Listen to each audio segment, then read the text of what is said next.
Travis went good self. I don't think I've bathed yet today. I can't remember. But I think this is the same shirt from yesterday, wasn't it?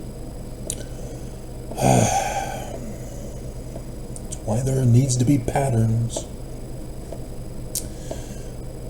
Helaman, chapter 6, starting in verse 21.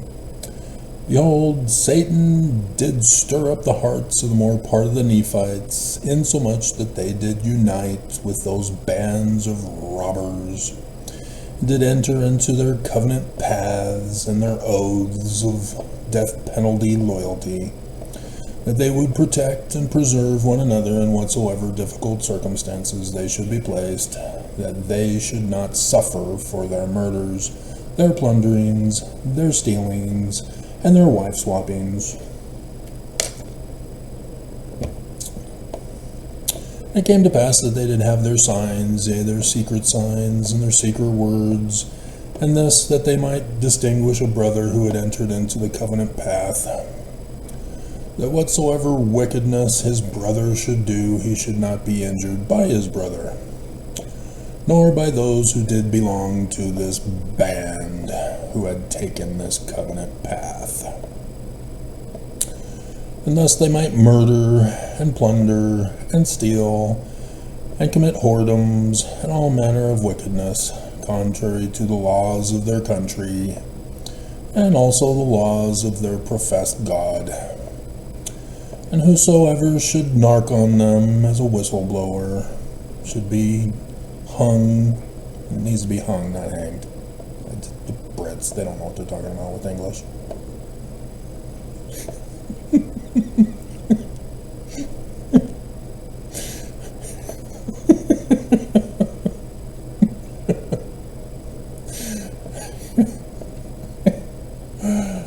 Yeah. 3rd Nephi, chapter 7. Let's see, verse 6. And the regulations of the United States government were destroyed because of the secret combination of the friends and kindreds of those who murdered Joseph Smith and Hiram, his brother, yielding themselves unto the power of Satan. Hail, Satan! So, it all began May 1st, 1776. Johann Adam Weishaupt formed his band of Gadianton with 5 members for the inverted pentagram of Lucifer the goat beast. And their intention was a simple pattern of practice: infiltrate any and all organizations, even government. Rise up in number, rise up in rank, obtain leadership, coup, overthrow and destroy. New World Order.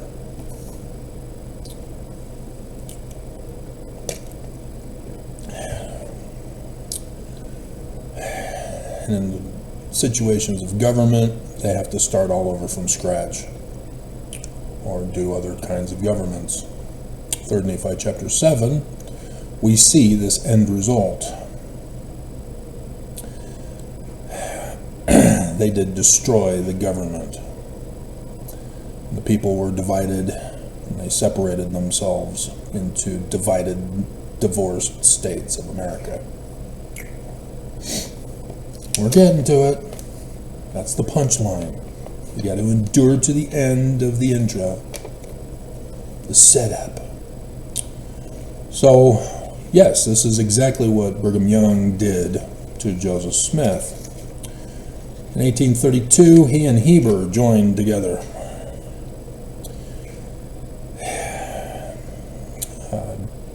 Both Brigham Young and Heber C. Kimball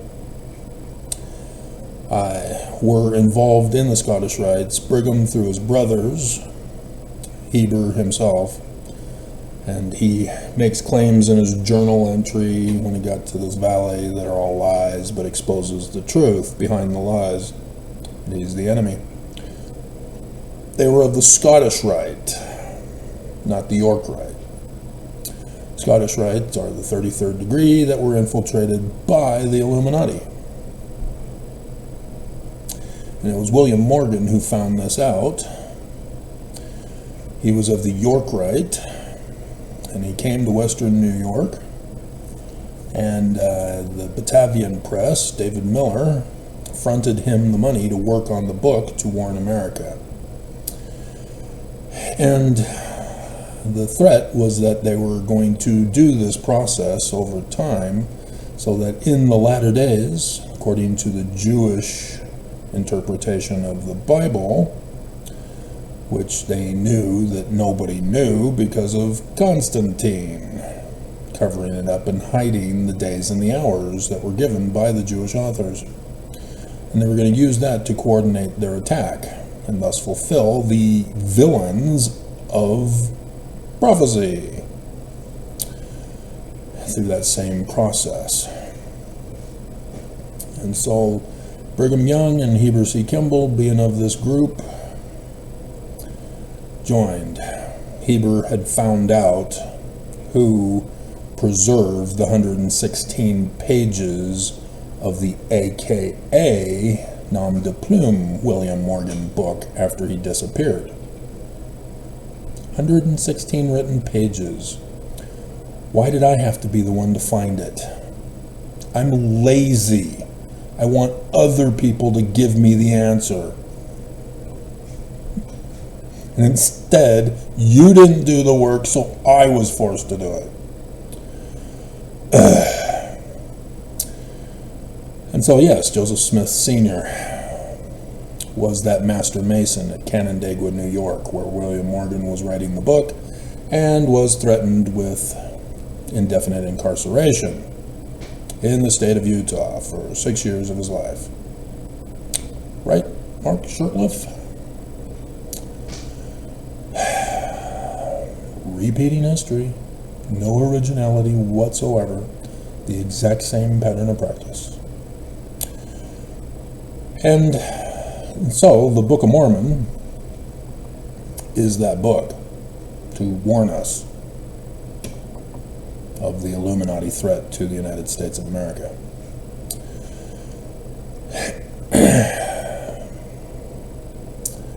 And so that's why Martin Harris stole it. It's because he was on the council in Palmyra for anti-Masonry. And in the original 116 pages had too much time on my hands of York rights. So he was getting uncomfortable. He was wiggling in his seat. And there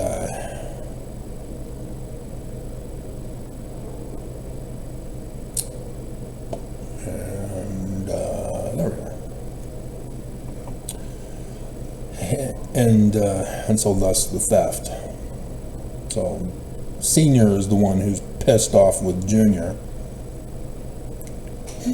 and put him on a timeout for the rest of the translation period of time. Because Sidney Rigdon, being way out in Ohio, was perfect to hide the 116 pages. So when Joseph Smith eventually talks about how he was copying the characters from the plates, no, he was copying the original 116 pages.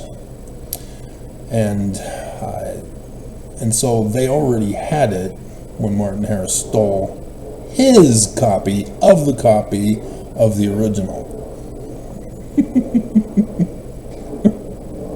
And so yes, they could have rendered an exact copy of the original 116 pages. But Martin Harris was a sensitive snowflake.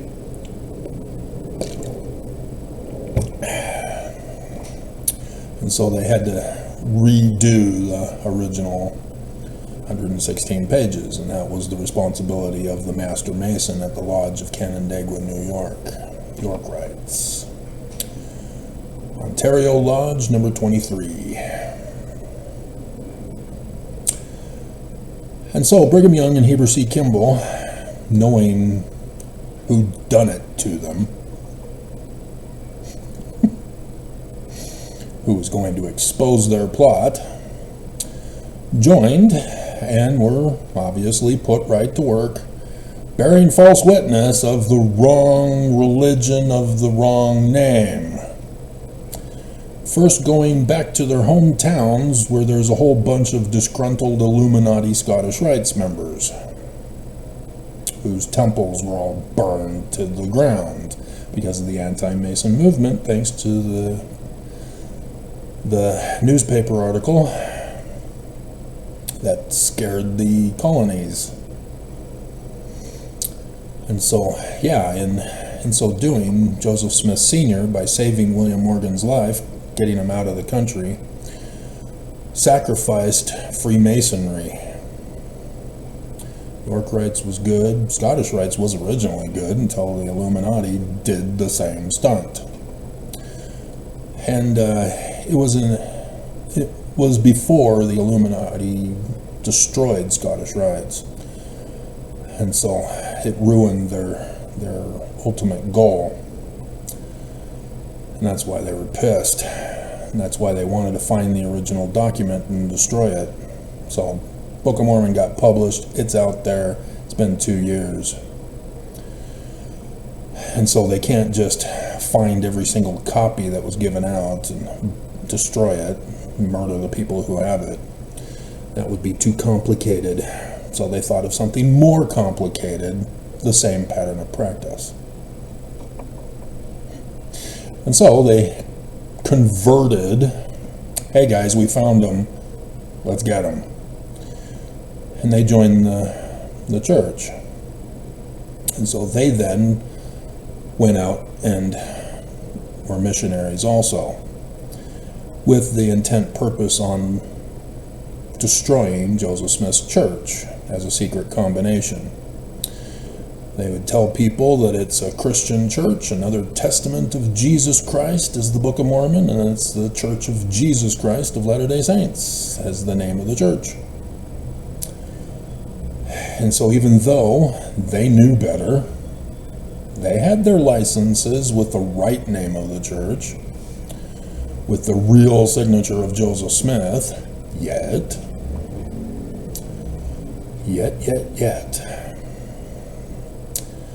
And so, sure enough, they rised up in number through this process and would rise up in rank. 1835, Joseph Smith, with Section 107, would appoint Brigham Young and Heber C. Kimball into the Quorum of the 12. Thomas B. Marsh was the president. And so now they were rising up in rank. And there were some skirmishes prior leading up to this, but in 1837, when Joseph Smith formed the Kirtland Safety Society as a new township, the Danites had it set up to take out loans from that bank and not pay them back. That, of course, crashed it. Because you can't be a bank and constantly giving out money and not getting any of it back. So Joseph Smith was framed and blamed, yet again, for the crashing of the bank. Whereas Brigham Young and Heber C. Kimball, being the leaders of this band of evil men, made sure to have plausible deniability with distance away from the scene of the crime, so that they can preserve the whole thing and not get exposed as a secret combination. when Joseph Smith got back out of prison, yet again, out of jail, technically, they decided to do phase 2, or plan B. And this plan involved the election scandal that they had plotted for the United States of America in the latter days. There was a person running for office in Daviess County, Missouri, who wanted to develop the land by Spring Hill. And the Danites, who were utilizing that in 1838 as their secret headquarters, I refer you to section 117 of the Danite bishop to replace section 85's bishop of Joseph Smith.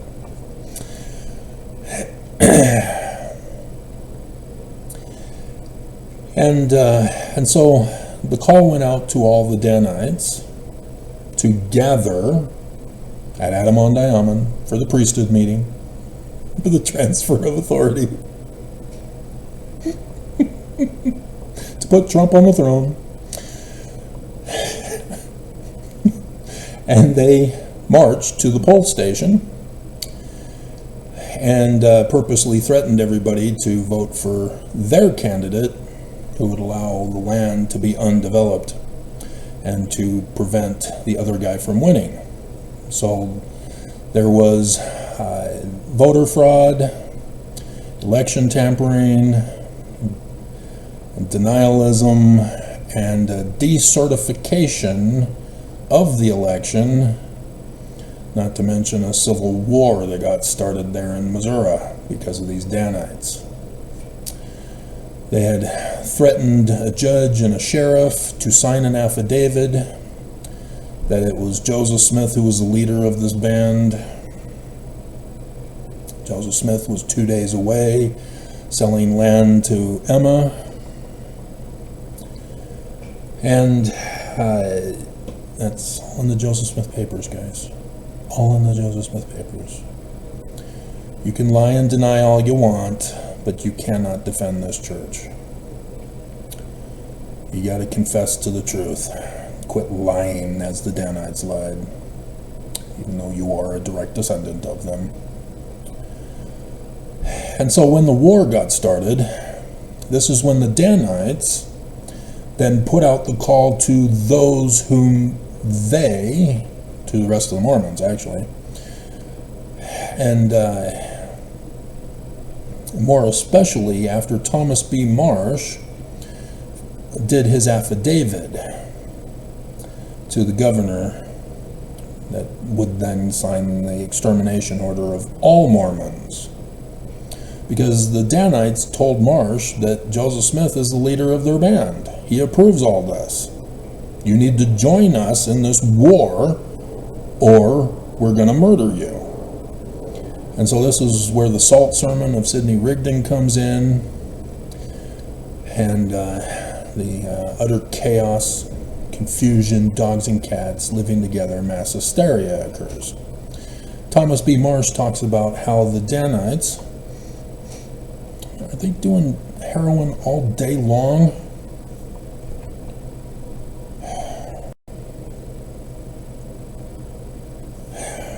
Pisses me off. Druggies are the stupidest people in the world because the drugs cause brain damage, which makes them even more stupider.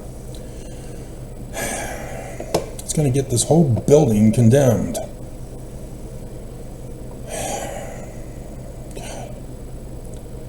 Now I've got a headache.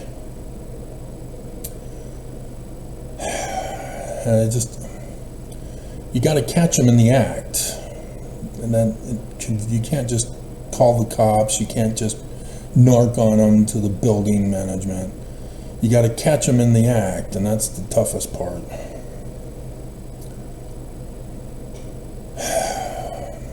Anyway, the War of 1838. And so Thomas B. Marsh believes these Danites, who were now calling themselves true Mormons. They were the faithful Mormons. They are the judges, as they called themselves, Danites. And they told Thomas B. Marsh that he better be loyal to them or he would be murdered, that they intend to coup the United States and the world in the future. That was the whole point and purpose. They were setting up their secret headquarters there in Adam-on-Diamond, and they had their bishop, Noah K. Whitney, from section 117, as it would later be created, to vindicate Joseph Smith as not being the leader of the Danites. Oops, somebody forgot. Especially when they put in section 85. Well, 85 actually was 1844, so they did forget. Yeah, they did forget. Unbelievable. Or was it? I have to check. I should have the document.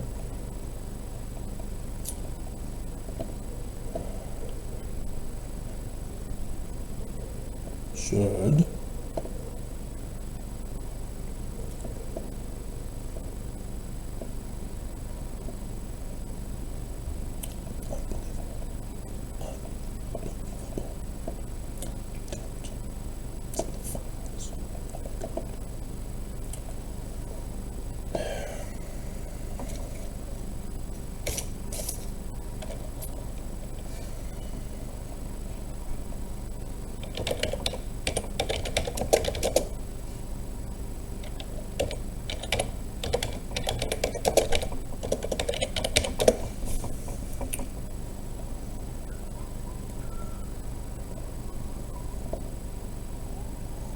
Oh, no. Section 103 was in 1844. Section 85 was indeed. Yeah, they put them both in. Wow, that was stupid. Somebody dropped the ball on that one.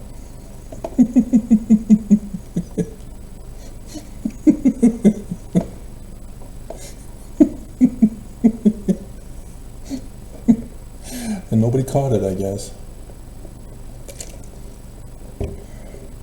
I guess they got shocked and surprised by section 85 that they stopped reading the rest of the Doctrine and Covenants to get to section 117 and in 132. Dear God. And so, yeah, all the spoils of the war were being taken to that bishop in Adam-on-Diamond, Noah K. Whitney, as they were forming their secret combination religion to mimic and mirror Joseph's, but be the pure evil, like Bizarro Superman.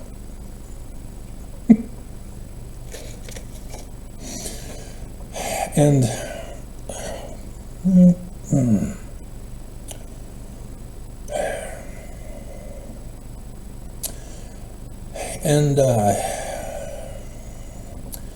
and so he then left the church. And so David Whitmer also was one who left because of the Danite threat to the Mormons. Those who were brought into the church by the good people were the ones who were more threatened. Those who were converted by these Danites didn't know any better. They thought, oh, okay, yeah, you brought me into the church, and it's the Church of Jesus Christ. Book of Mormon's another testament of Jesus Christ. Joseph Smith is Christian. So, yeah, those were the ones that joined. And there were some betrayers of Joseph who became Danites with the threats. Benjamin Franklin Johnson, being one of the most infamous. But so Joseph Smith is locked up in Liberty Jail, and Brigham Young successfully coups the church, as he's now called the president. It's now being called the Church of Jesus Christ of Latter-day Saints in the elders' journals and in the conferences that Brigham Young is holding. And they would eventually, because of the extermination order, be kicked out of Missouri also. And they went to Illinois when Joseph said not to, and created the incorporated city this time of Nauvoo for the new headquarters of the Danites, the secret headquarters. And they then began mass producing licenses for new converts with the wrong name of the church and Joseph Smith's forged signature. Right, Sloan?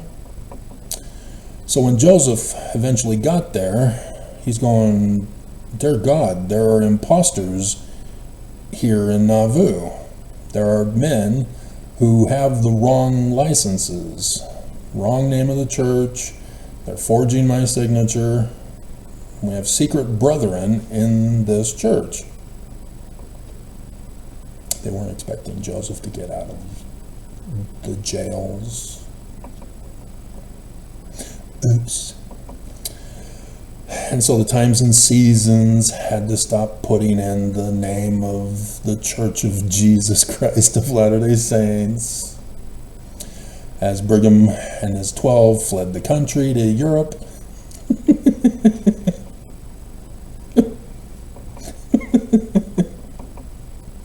The press in Nauvoo were the ones supplying Brigham Young and the others with their plans that are going on in Nauvoo to update them using the secret coding. So when Joseph comes into town, they let Brigham Young know this because of the change in wording. Yeah, all right there in the Joseph Smith papers for anybody to do the research. Nobody's doing the research except me. And so eventually they would design to murder Joseph Smith. 1842, Joseph announces the plans to build a temple in Nauvoo. So Brigham Young then forms a secret financial operation for the Danites to pay him loyalty money. This is what would eventually become Section 119 after Joseph's death in 1844 for Brigham. And many of the women who paid would go on to become the polygamous wives of Joseph after Joseph is dead. Not in 1843. How did you guys fall for it? You are not historians. Why are you repeating the misinformation of the Danites? Let alone the wives of Danites who wrote in their journals that Joseph Smith raped them and were sealed to them. And why do you believe these women who were tossed around to the different Danites? They're the ones getting raped by other Danites, despite their husband, and that they were the only ones talking about how Joseph was raping them instead. Nicolaitan ban, Section 117. They confessed to their crimes by saying they were the Nicolaitan band in code from Revelation.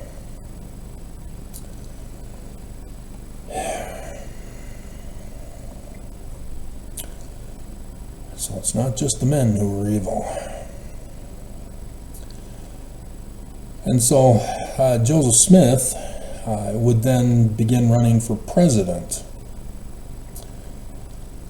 And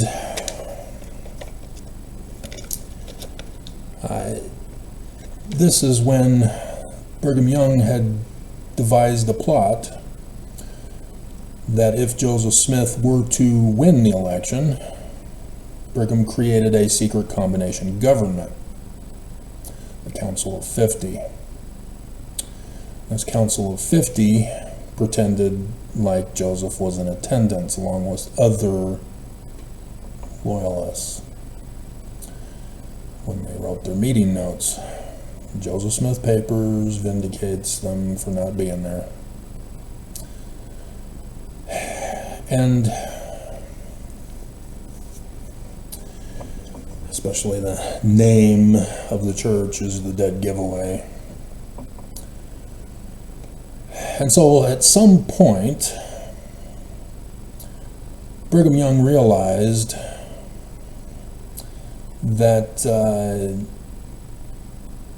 they're going to have to murder Joseph instead. And it could be because of the excommunications of William Law and then John C. Bennett. Both of them were converted by Danites, and so they had believed that Joseph Smith was the leader of the Danites and thus approved of wife-swapping abomination. And so when they were put in the presidency with Joseph Smith, they thought that Joseph Smith knew about it. So when they confessed to Joseph Smith immediately excommunicated them. And thus they were shocked. You're in charge of all this. You're doing it, according to what the Danites tell me. How dare you? And they were offended. Not because they were guilty, and they got caught, but they thought Joseph was doing it. They were lied to by the Danites. They believed them, just like Thomas B. Marsh did. This was the trap from the beginning, to convert people to a lie, to frame and blame Joseph. But once they got excommunicated, the Danites can't take them back. They can't get exposed. The devil never supports his own. And so, William Law would go and form the true Church of Jesus Christ of Latter-day Saints. Because he believed that's what the name of the church was. And Joseph is fallen because he's, he's doing it, but he's excommunicating him for doing the same thing which Joseph is doing? Yeah. He believed the lie, and rather than learn the truth, consequences of utter destruction. See, they not only do it with organizations, but they do it with your mind. They infiltrate your mind, repeat it over and over again, building upon it, until eventually they coup your mind and then destroy you. Because you've believed their lies, and now you are their weapon. You become criminal, just like them. And when you get caught,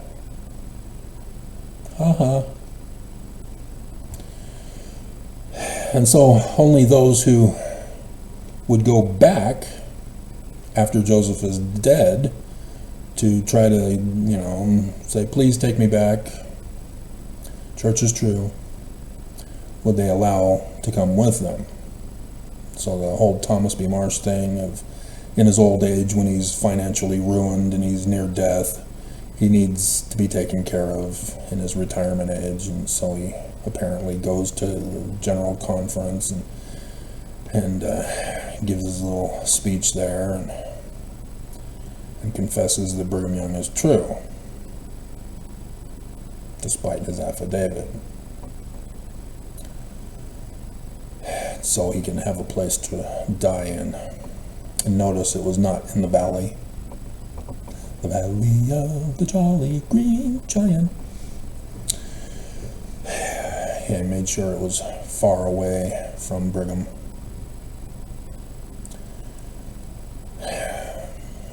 Just sad.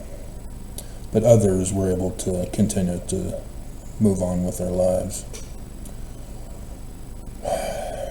And so, yeah, something happened, and it most likely was the incident with the print press.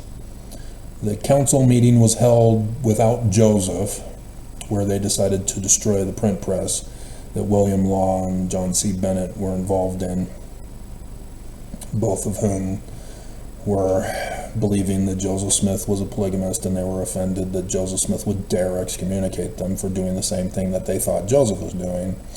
And John C. Bennett would go on to form an Illuminati Halcyon order after James Strang's failure with polygamy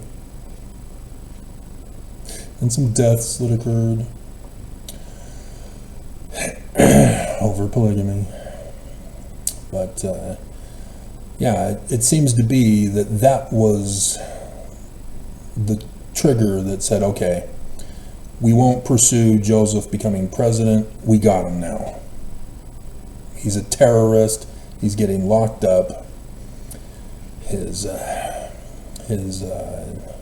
April conference, King Follett's sermon, is a weapon of mass destruction. Let's lock him up indefinitely.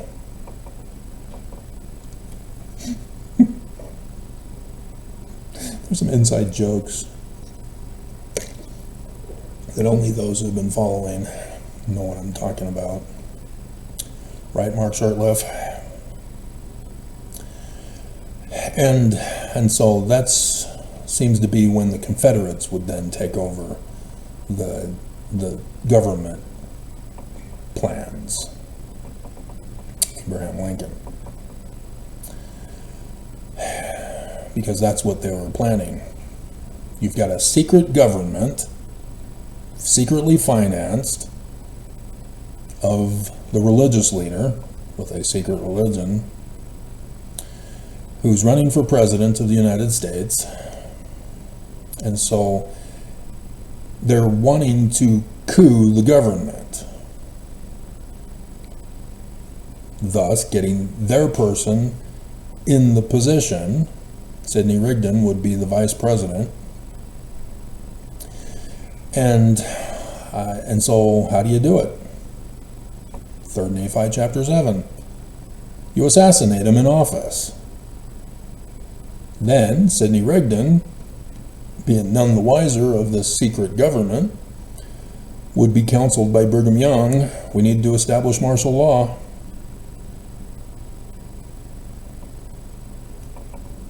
Ta-da! So the whole Civil War was the Confederates taking over. Because after 9/11/1826, and their failure to infiltrate and destroy the Scottish Rites, because of the plans being found out about by William Morgan and stopped by Joseph Smith Sr., they were ended up destroyed prematurely by the colonists burning down their temples. So there were those who stayed, but then there was a migration down into the South to become the Confederates.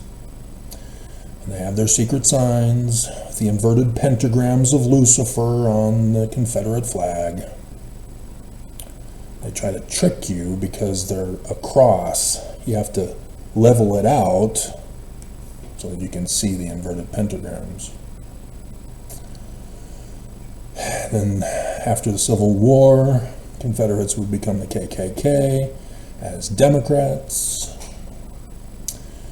And then after World War II, you get Nixon, who does the flipping of the star on the elephants, or the elephant, to the inverted pentagram, to show that they have now infiltrated the GOP party. And here we are with MAGA. as he's now uniting the band back together again. But Brigham Young, having murdered Joseph Smith with his backups, Willard Richards and John Taylor, because the mob, who were paid the Judas price by Brigham and Heber with that secret financing, failed. They didn't realize Joseph had a sex shooter. So Willard Richards and John Taylor took over. Mission accomplished. And so then Brigham Young, militantly with the majority of Danites on his side, took over the Smith house. Emma was forced to pay the bills, the debts, and get out of the home too, if Brigham Young's taking it over. And that's when Brigham Young did the changes to the endowment. Section 119 came out in 1844, and so this secret financing was now being used on those who were loyal to him, rather than branching off to the others, Sidney Rigdon, James Strang, and eventually Alpheus Cutler, and others who did not want to be a part of it. All of the original Smiths, likewise. William Smith was wishy-washy. He was too young in the beginning, and so he, being the spy in the 12 to keep an eye on him, didn't realize that he was being used as a spy, because if he was told he was going to be a spy, Brigham Young would have exposed him, and so yeah, he was excommunicated by Brigham in 1838. Joseph Smith put him back in. But you have to keep things a secret, and you have to have people trust you. Just do what you're told, even though you don't understand why. But nonetheless, it happened. And so, yeah, a whole bunch of people did not go with Brigham, but with Brigham's Danites. He militantly took over, just as Joseph Smith said in 1838's History at verse 1. Oh, wrong name of the church. Interesting. Willard Richards put it in, huh? Yep. Evil-disposed and designing militant people are Brigham Young and his Danites. As Brigham Young refused to publish 19 July 1840, because Joseph Smith exposed Brigham as the enemy, then and in the future, in that one document. So, but it takes two witnesses, and you got to catch them in the act, like the heroin users.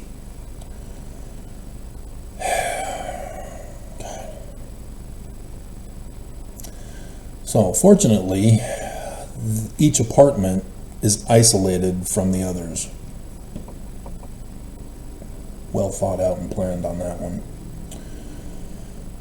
So, just shutting the window will keep it out, because there's no way it should be able to seep in through the walls. Or the ventilation system. Dear God, I was concerned about that. But no, last year they had one of the janitor maintenance guys gave me a tour of how things functioned. So yeah, good design, but not the greatest. Having just the air vents up there does not do for good air circulation. Regardless, Zion will be better designed. We got to get there. Dear God. And so, Joseph is dead. Brigham Young is taken over. He's changing the temple. He adds the creation and garden stories in it. That's the first thing he does, because he's got it all planned out to eventually use it for the Masonic covenant paths. And it gets built in January of 1846, and Brigham Young did not dedicate it and was using it as his secret headquarters now, because the United States, with the First Amendment, allows religious freedom, so the government can't enter into government building or religious buildings. And so thus the temple was used by Brigham Young to hide their secret plans. See, whereas if the federal government has reason to believe the president and the 12 are involved in criminal activity, they can get a FISA warrant to monitor, spy on those in the warrant. And so, since it's not the temple anymore, as it's still being worked on, they're meeting in the administration building. So the administration building is fair game for the federal government to spy on the leaders of the church, so that we don't have to have an insider leak it to Mormon leaks for all the comedy that ensued from that one. The gay agenda.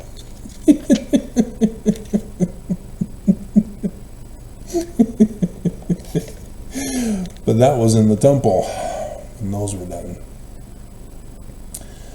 And so, yeah, this was a kind of a risk for them to take, to remodel the Salt Lake Temple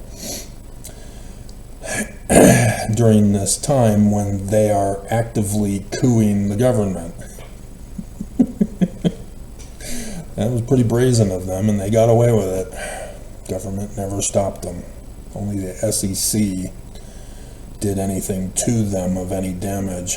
The press, yeah, CNN, the Australian press, the Canadian press exposed the church. Vox, they also exposed the church. Time magazine.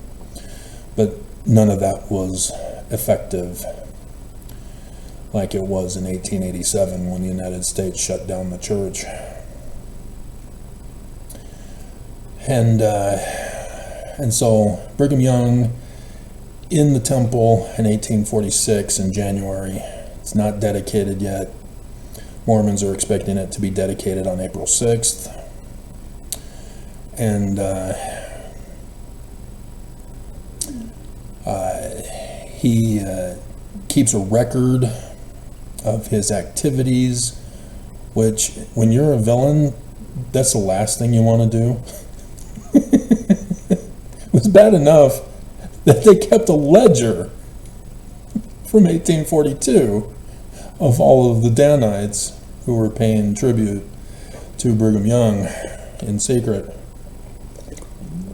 And then for the audacity of stupidity of Nelson to rush it out in the Joseph Smith papers last Thanksgiving to try to claim that section 119 is a legitimate document from Jesus. Didn't even talk about it connected to section 85, the law of the Lord, or the book of the law.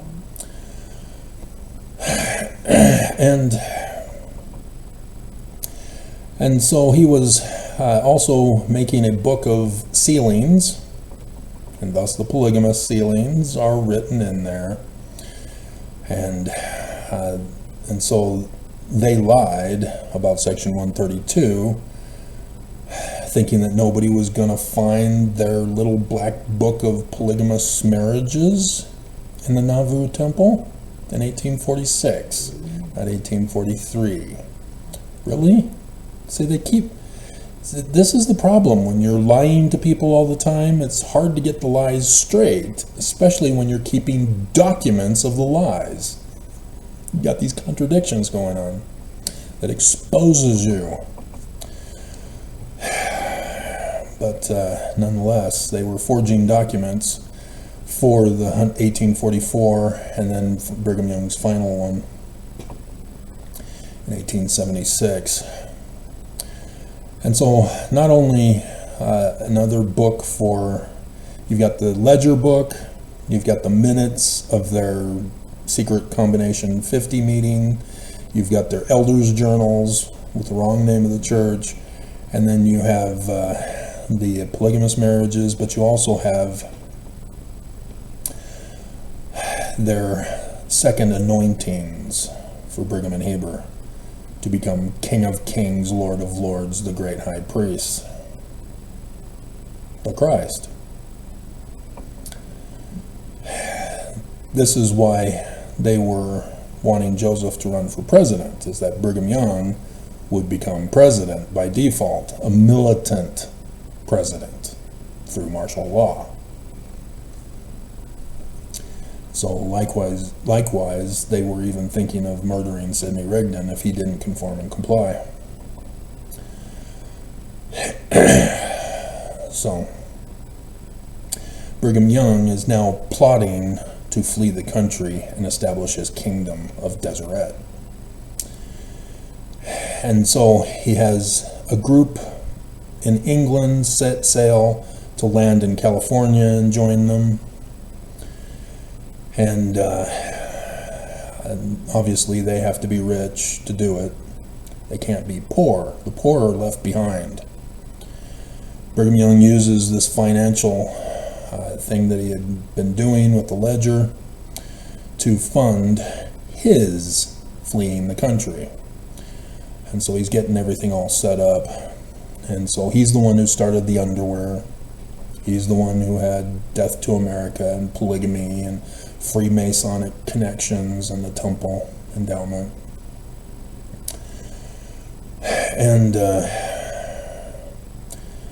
And so he then left in the Vanguard Company. And then the church is kind of confused because technically after Joseph is dead, he's automatically the president because he's the president of the 12, kicking out Thomas B. Marsh and excommunicating him without any authority. On my birthday, 1839, Deuteronomy 19, false accusers, the law of the Jews, kicked in. And so not only that, but the curse of Joseph Smith, which we're still waiting for Nelson. Dear God. We're running out of time for it to fit the pattern. Just saying.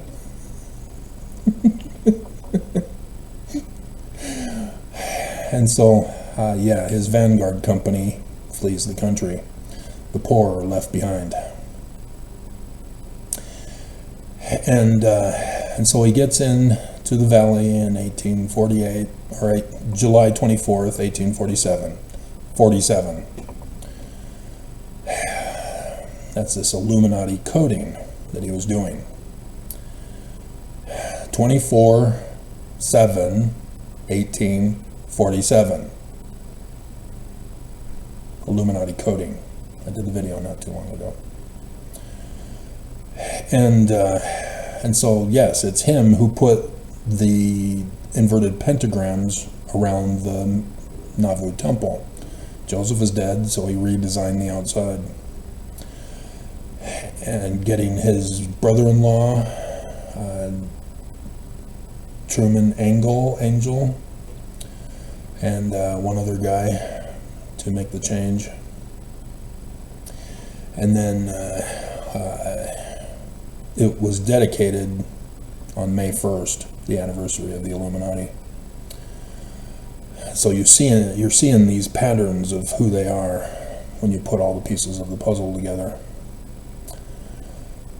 And so July 24th, 1847, that's when they officially say it as the code for this year, when they're planning to overthrow the government with number 47, which is quite an impressive feat because the presidential election years have not been the standard from that time. There had to have been some adjustments made over time to make this happen.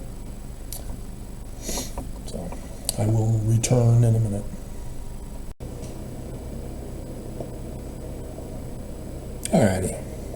So yeah, I don't like killing birds, so I don't like the kill two birds with one stone. So I'll say take care of multiple tasks with one loaf of bread. Doesn't quite work out the same, but so anyway,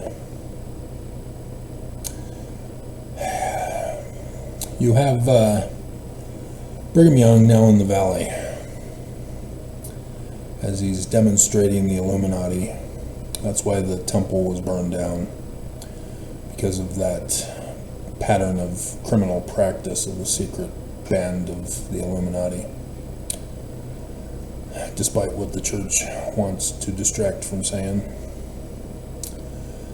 And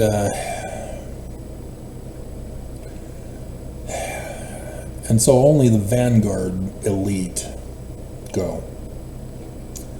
The rest stay back behind. You still have missionaries out on missions, especially over in England. So they're still bringing in people into the church. This is Brigham Young's backup plan, because they can't afford to come on their own. Brigham Young would then utilize that against them. And so the very next year, in 1848, Mexico seceded and gave it over to the United States of America. And so it was designated into territories by Congress, and Utah was first named for the territory of Utah, as it was larger than the state of Utah is now. And the government sent a letter to Brigham Young acknowledging that he is a leader of a group out here, and offered him to be governor of the new territory of Utah. He was dethroned instantly, so he's pissed. His kingdom is now in jeopardy, as he had accomplished his coup against Joseph Smith and became the King of Kings, Lord of Lords, the great high priest, without any authority to be so, because he followed the Illuminati plot. And so he appears to accept to the government's eyes, but he still considers himself the king.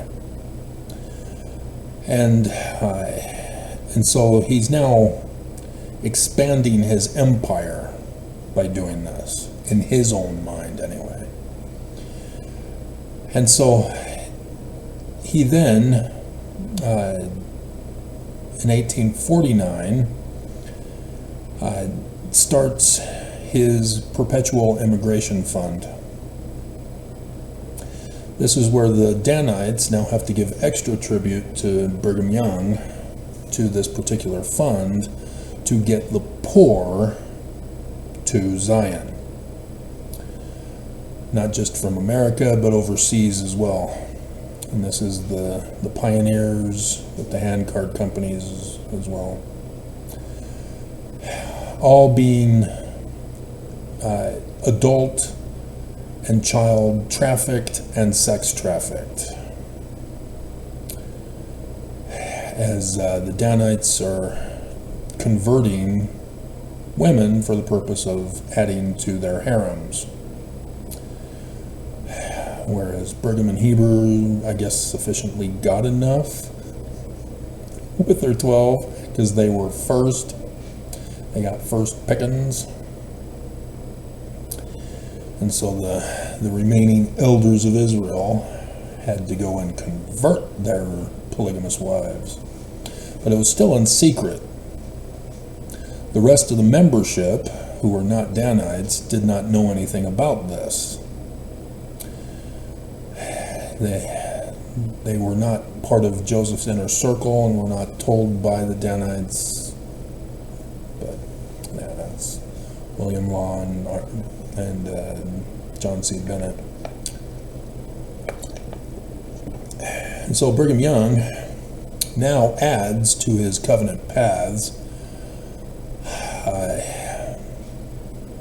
death to America, as well as the blood atonement penalty for revealing the secret plot that they have to coup the government for the kingdom. Law of consecration, law of sacrifice, penalties that were involved if anybody reveals their secret oaths and covenants, just like Helaman says.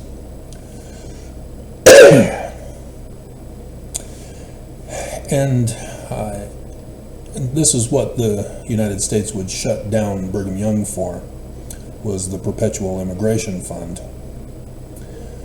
But in 1852, Brigham Young is now starting to get the first groups into the valley, and since they weren't a part of the original secret combination, but were converted in to the wrong name of the church and Christian rather than Jewish, he declared openly, in defiance of the United States, that Adam is a polygamist, and therefore all members must be polygamist in order to be exalted in the highest degree of the celestial kingdom. But he wouldn't make that document until 1832. And so the members who would purchase a Doctrine and Covenants would see that section 101 is still in there. It's Brigham Young who comes out and says this is now the new law, and of course would say that, well, no, he didn't actually. It's 1874. I believe it was July, from my memory. Spoke about how while he was in England, the Lord revealed to him, Brigham Young, that of the law of polygamy. Now, if you know anything about Section 43 and Section 28, you are not supposed to get revelation and commandments for the church. And yet, here Brigham Young is confessing that he did. And that Joseph Smith was too dumb to come up with it himself. And so then he throws in 1843 as well, because of the scandal the Danites pulled on Sidney Rigdon's daughter. I believe she was the 1843, not the 1842 scandal of somebody else's daughter.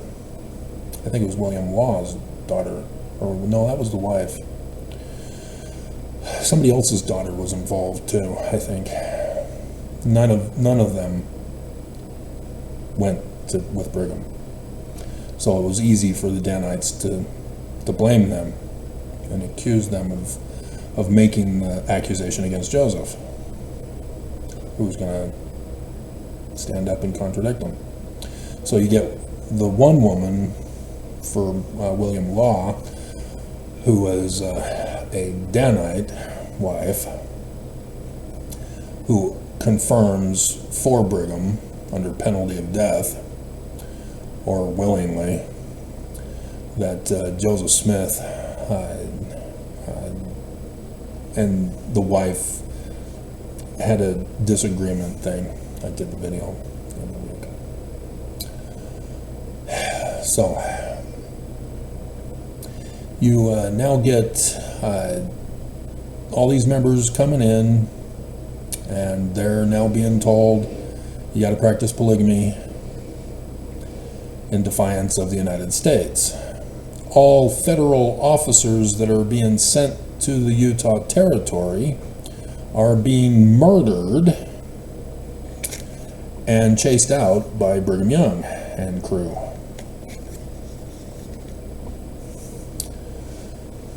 They don't want them in their land.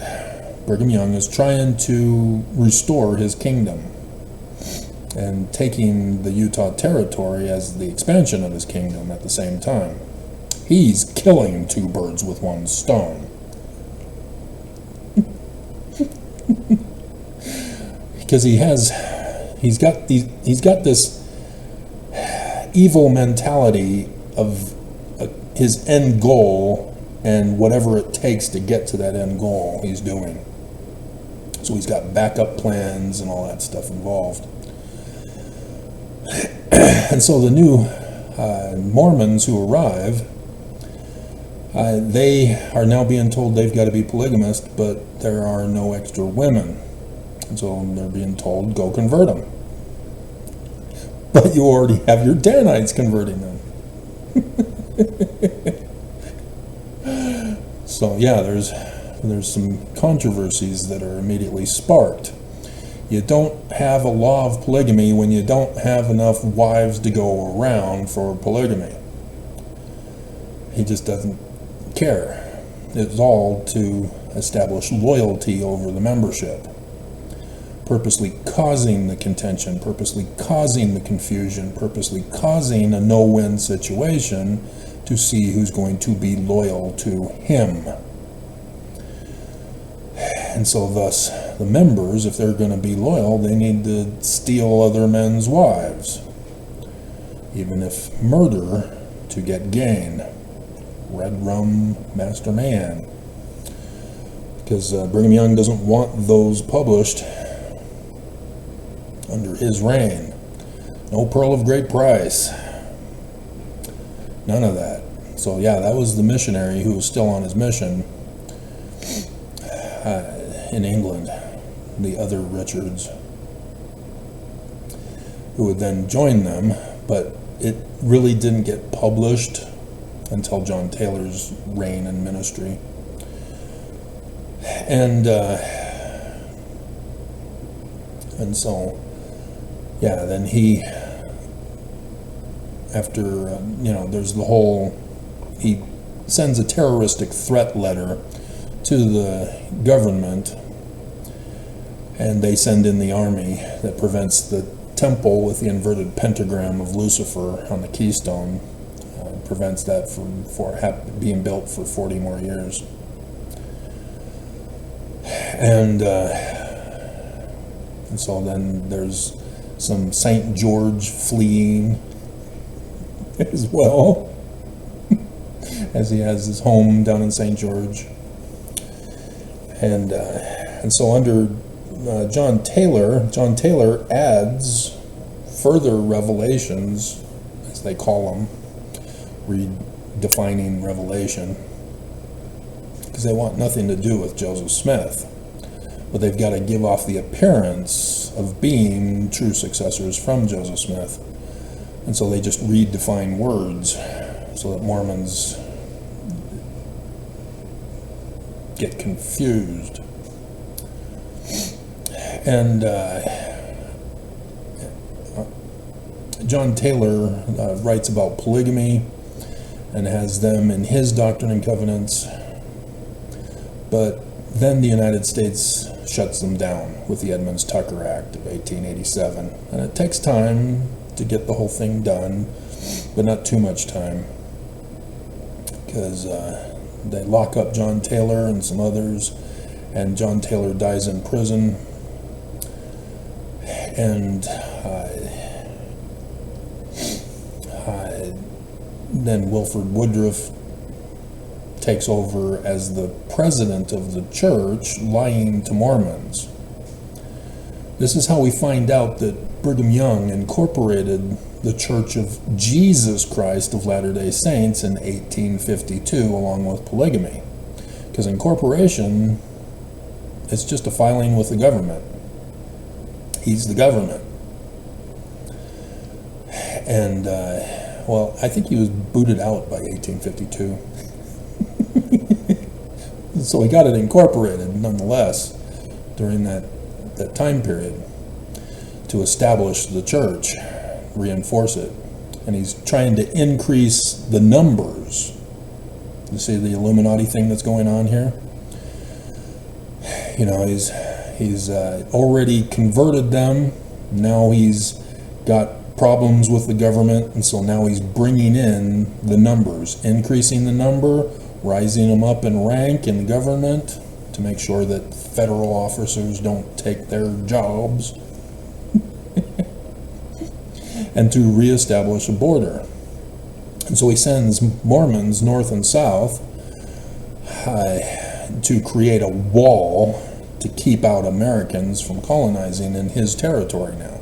And so you can see that he was expanding his territory, which would eventually go under John Taylor as far up as Canada and as far down as Mexico, the Neo-Mexico,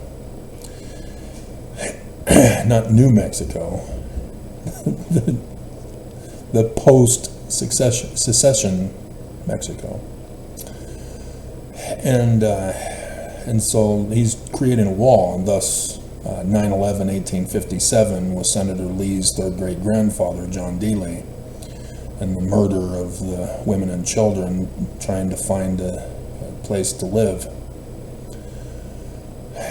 because people didn't know that this is Mormon territory, just like in 1838 with Adam-on-Diamond. Nobody knows. The government says it's the government land. Brigham Young does not want anybody to get on his land. So they're doing the exact same pattern of practice. This is our land, this isn't your land, get out or die.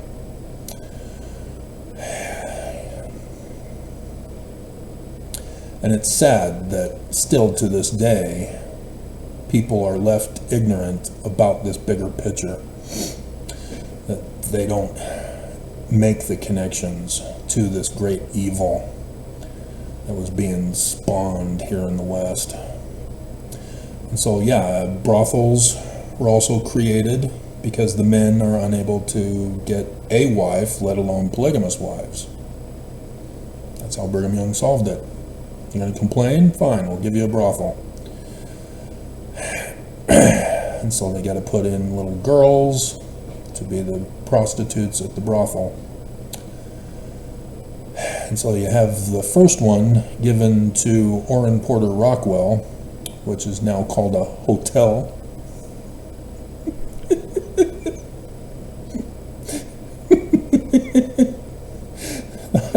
I mean, seriously, Mormons are raised up ignorant. And it's just hilarious that Mormons don't see it. With the redefining of words and thinking that crime is acceptable behavior, normal behavior, Mormons don't see it. Like that one woman who's been mocked at furiously for her take on South Park's Joseph Smith episode. She has another video in which the thumbnail picture is all inverted pentagrams in the background.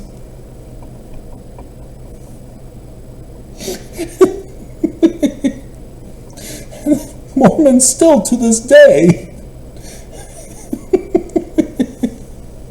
are clueless. The Relief Society president at our wedding, taking the wedding photos at the temple, she came up to us afterwards and said, I made sure to get the full door in. Other people don't get the full door in. And I made sure to get the full door in. Oh, okay, thank you. Oh crap. Thank you. But her, the wife at the time's friend, also was taking photos, and she too also got the full door in.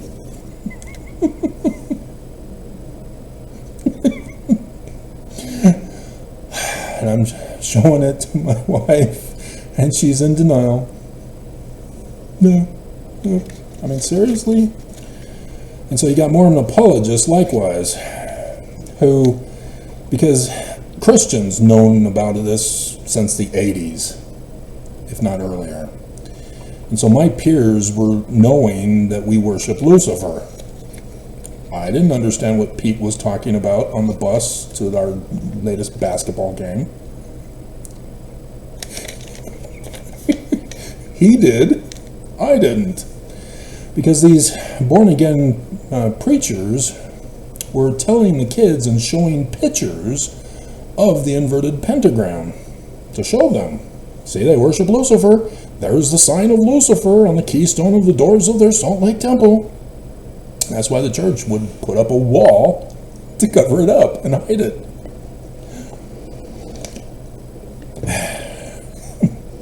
And so whenever the church does a video about the symbolism of the temple, or for conferences at the beginning of the session, they do a temple picture with the hymn.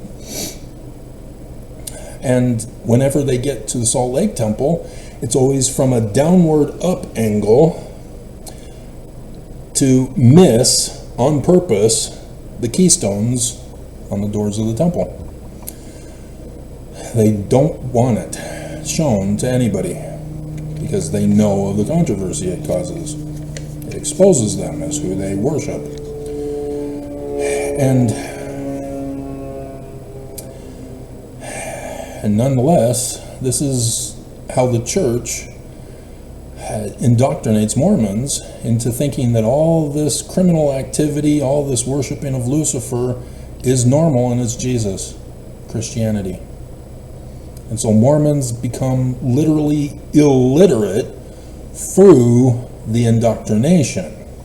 They can read and write just fine, sort of, for the most part.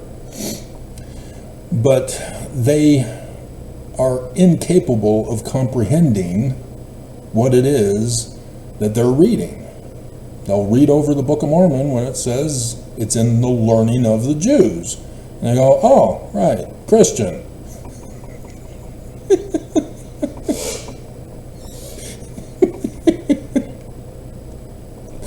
It's just, they're clueless. And so when Nelson comes out this last conference and says Jesus is coming for the second coming in a coming day, they don't make the connection to their version of Jesus' coming. Mass murder and government coup. The Danite plot. And it's laughable until you realize how evil that this whole thing is. And I've tried to explain, as that 2-hour video was cyber terrorized, about the levels of illiteracy to advance in rank for only men. Women are supposed to be barefoot pregnant in the kitchen as a harem wife. They're not supposed to be educated. They're not supposed to get a career. They're not supposed to go on missions. When they are old enough to bleed, they're put into a harem. My white supremacist Christian nationalist peers had another phrasing of that. And it rhymed. And thus, I saw the split off from the Mormon Church that had produced its spoiled, rotten fruit after all these generations that was equivalent to that of the Mormons in this valley, which was my big crushing blow, realizing that Mormons are not intelligent by listening to the Spirit and producing the results of the Spirit. And they have changed it, so now I can no longer understand what Mormons are saying, because now it's a spiritual witness feeling that's the fruit. Try that in real life, Mormons. Be dependent on your food by producing the fruits, and then claim, I've got a seed, I have a spiritual witness feeling that is fruit. Yum, yum, yum. I'm full. See how long you last with that spiritual witness fruit. This is how they've deceived you in this church, is by turning the religion into Christian, supernatural, not real, just like Constantine did with the First Creed. And so the church gets exposed as the documents are able to be recovered now from the government shutting them down. The Church of Jesus Christ of Latter-day Saints no longer exists. The United States shut it down with the Perpetual Immigration Fund. That's in the law that was passed and signed by the President of the United States. So Grover Cleveland only pardoned Mormons for polygamy, not the Perpetual Immigration Fund of Section 119. But because it was written by Joseph Smith, forged documents nonetheless, they were allowed to keep it in their scriptures. However, John Taylor's editions had to be removed. Cannot have those. And so thus later polygamist groups would use those John Taylor documents to claim that this is God's true practice of celestial glory for polygamy. And that's why Warren Jeffs was a polygamous leader for that. And the government only goes after the branch-off groups, never the Church of Jesus Christ of Latter-day Saints anymore. And it's not the Church of Jesus Christ of Latter-day Saints. Because Wilford Woodruff lies to Mormons. The United States dissolved the religion. They're only pardoned for polygamy. Wilford Woodruff does not reincorporate the religion. He can't be the president. He's just a spiritual leader without an actual official organized religion. And they have to rent back the properties that were seized by the United States. And the church goes deep into debt. And so Wilford Woodruff deceives Mormons, not realizing that the United States dissolved everything. And they're secretly renting it back to have Mormons feel that the church is still in existence, still operational, still true. And then Lorenzo Snow, still, and no, he did not go to St. George and give that talk. And it's in the manual. Did you see that when I put it in? And then Oaks at conference. Hilarious. Hilarious.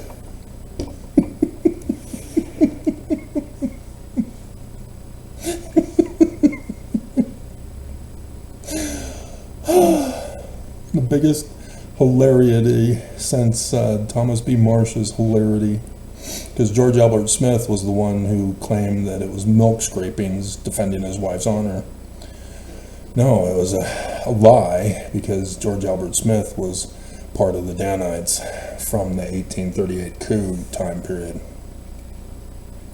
That's why he was elevated into the holy grail of the Danites, the bloodline. And so that's what you have now, is these Danites who think that they're of royal blood, and thus only put in to the apostleship those of royal blood. So it was not until Scott, who's not a part of royal blood.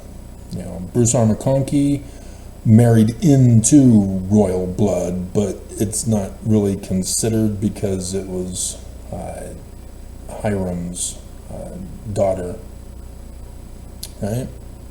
Or was it granddaughter? He married into a Hiram Smith family member. And so they didn't really acknowledge the Smiths even though Brigham and Heber had sufficiently deceived Joseph Fielding Smith Sr. to entrust him to be made an apostle, because otherwise they wouldn't have elevated him, because that level of ignorance was employed for everyone. And so at the base level, you've got these Mormons who are converted, believing that we're Christian, believing that Jesus is the Christ, believing that the Book of Mormon is another testament of Jesus, and so they live their lives with that belief. And as long as they can continue to talk the talk of that, then only men, not women, can then be tested for the next level, and they get raised up in rank. This is the Illuminati thing, but controlled by them rather than a secret combination infiltration. And if you can show that you're illiterate and deceived enough, then you get elevated to see if you can go to the next level. And if you still maintain that lower level mentality at the next level, that's as far as your advancement goes. They won't take you to the next level because you're not passing. You're not getting the Citizenship in Mormonism award.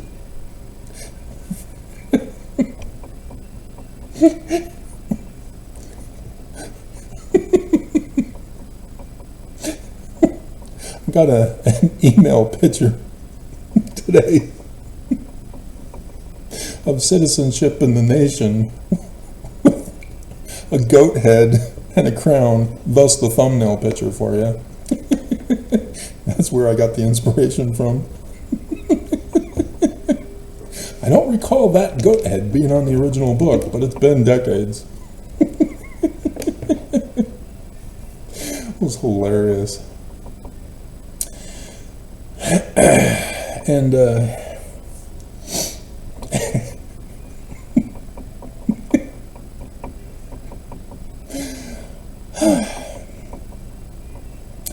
and so then if you can understand that you need to redefine words and employ them in your speech, then you can get advanced higher and higher until you're put into an administrative position in the church to work your way up to becoming an apostle, assuming you're the bloodline.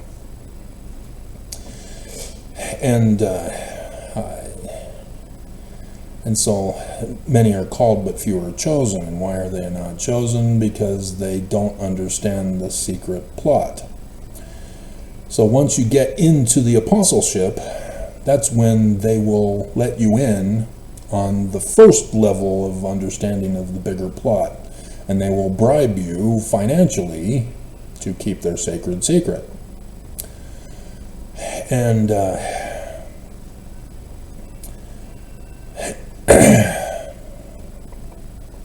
had a connection and I didn't write it down.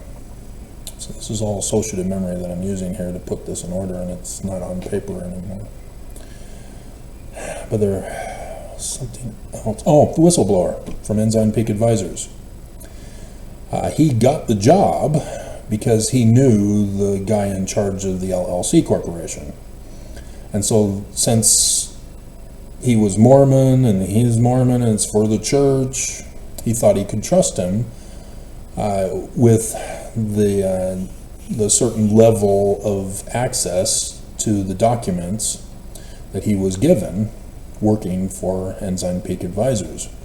But he was not groomed in this Danite process. He was skipped. And likewise, those who do get advanced and are tested and then fail, saying, oh, this is a red line, I'm not crossing it, then you're out and along with it. And so thus, death penalty ensued for those who could not be loyal. And so it's kind of a trap that you get punished if you aren't able to advance up in the ranks. And so this whistleblower, it was a situation where he was seeing information that was going against the laws of the land. They're violating IRS tax laws.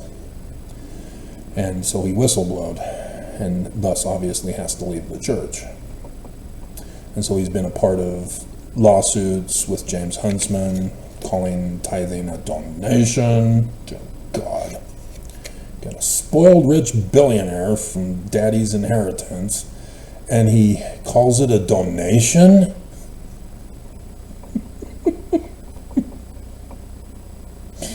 Oh my God. It's called an extortion racket. It's a RICO case. Dear God. Seriously. I at least filed it correctly, but I had to do it on my own and thus easily lost. But nonetheless, that's the practice, is to basically threaten Mormons to be stupid until you finally are let into the inner circle, at the first level at least, to be brought in that this is why we are lying to you. This is why we are deceiving you.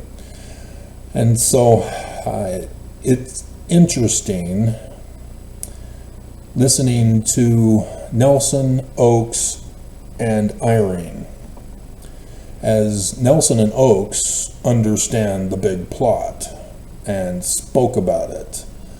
Oakes got leaked by a Little Sister missionary, but Nelson came out and said it at conference, as he has previously said it when he went to Jerusalem. That's why I used the photo from that incident to talk about how abominable that was. But in case you're wondering about me, how I was able to stay in the church for as long as I did, and why I would have left because I had reached my red line, I had been pursuing Joseph Smith, like the church diverts us away to study, because they tell us that Joseph Smith and the Book of Mormon are true as Christian, or this church is a fraud. Hinckley. Or Benson regarding the Book of Mormon. And so they don't tell you about Brigham Young not being authorized, which was the earlier video today. They keep that a secret from you. They divert you away from what exposes this church. And so then with spiritual witness feeling prayers, Mormons are not taught correctly how to run tests to confirm truth. And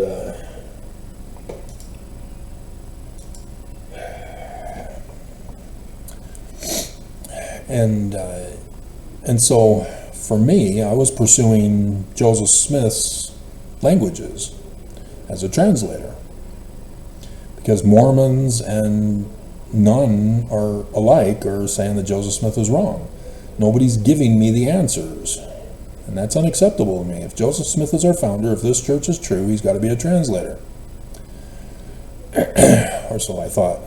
I didn't realize that Brigham had wanted nothing to do with it, and all that. Benson's first presidency statement, screw translation. Yeah, Article of Faith number 8, screw it.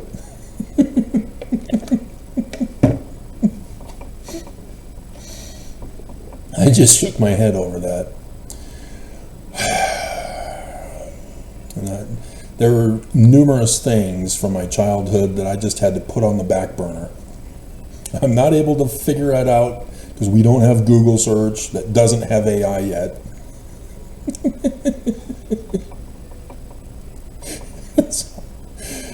And so libraries don't have what I need.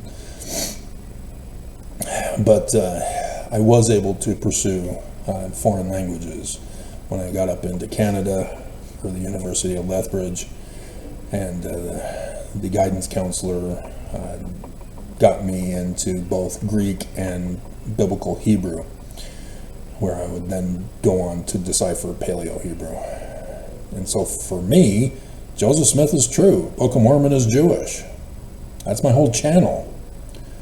But Mormons, at that illiteracy level that the church indoctrinates us with, they're like, no, Travis, you're not the president of the church. Well, yeah, I am, because that's my fruit. I am he of prophecy. But I didn't know it at the time. I'm just going, oh, Joseph Smith is true. Isn't this awesome? And all hell breaks loose, and dogs and cats start living together.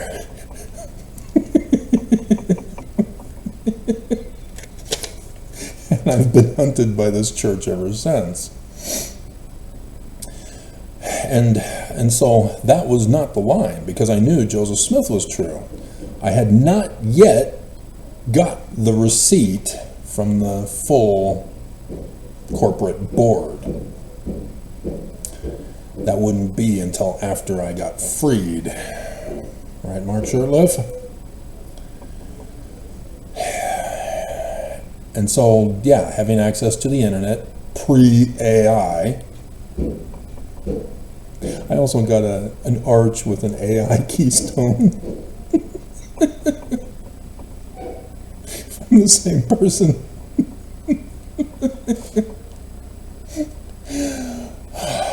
Yep, he's been with me the longest. But, and so I get married, find out inverted pentagram. I'm going, oh crap.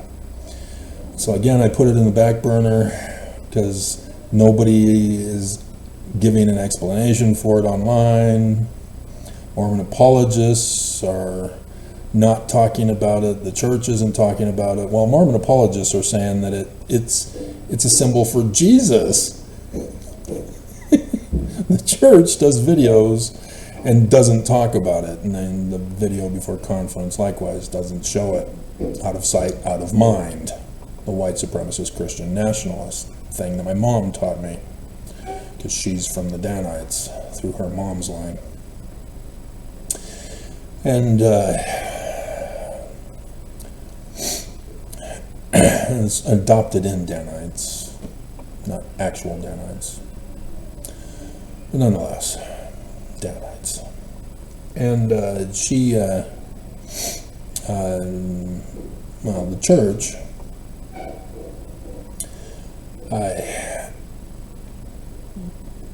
doesn't quite attack me yet, but on November 6th, or 4th, I think it's 4th,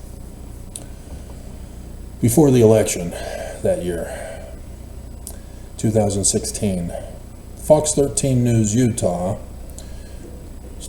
does a little article in the morning for the final segment before they close for the day about the solar eclipse over the United States of America.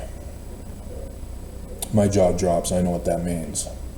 So I rush and get published the Paleo-Hebrew script decipherment, and then begin doing cram research on the signs for the latter days, specifically signs in the heavens, because I know what it means. The fall of the government and the church. But at least the fall of the government. See, I knew what it meant when Perry Packer Scott died in 2015 with those lunar eclipses, and thus I'm the one who knew to include the solar eclipses along with the stars falling from heaven. It was much bigger than that one published author got famous for. And so I'm doing my stuff. I end up going to Nevada for a book signing, thanks to the fake friends who got me tickets to the Family Discovery Day that weekend.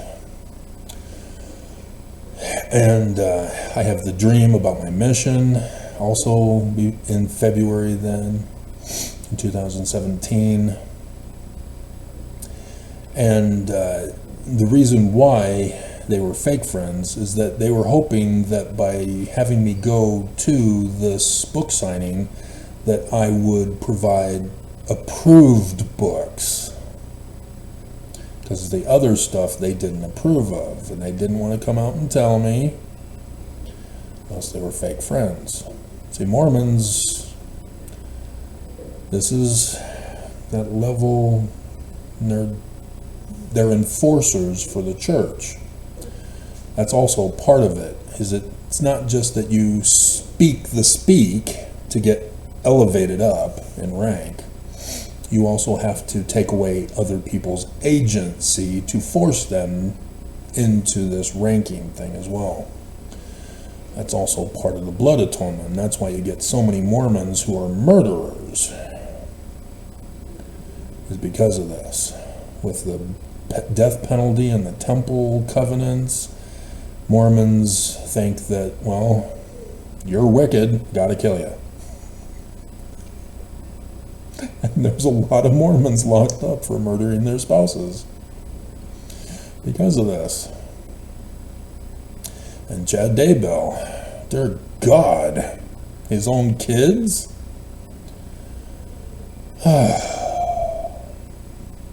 This is how sad it is. This is the consequences of this church. It is just rotten to the core. And Mormons get upset when you tell them this. They don't see it in themselves. They're that ignorant because of the deep indoctrination of Kool-Aid drinking. There's the theme song. Don't drink the Kool-Aid. Because we could do Illuminati. That, okay, still out for debate.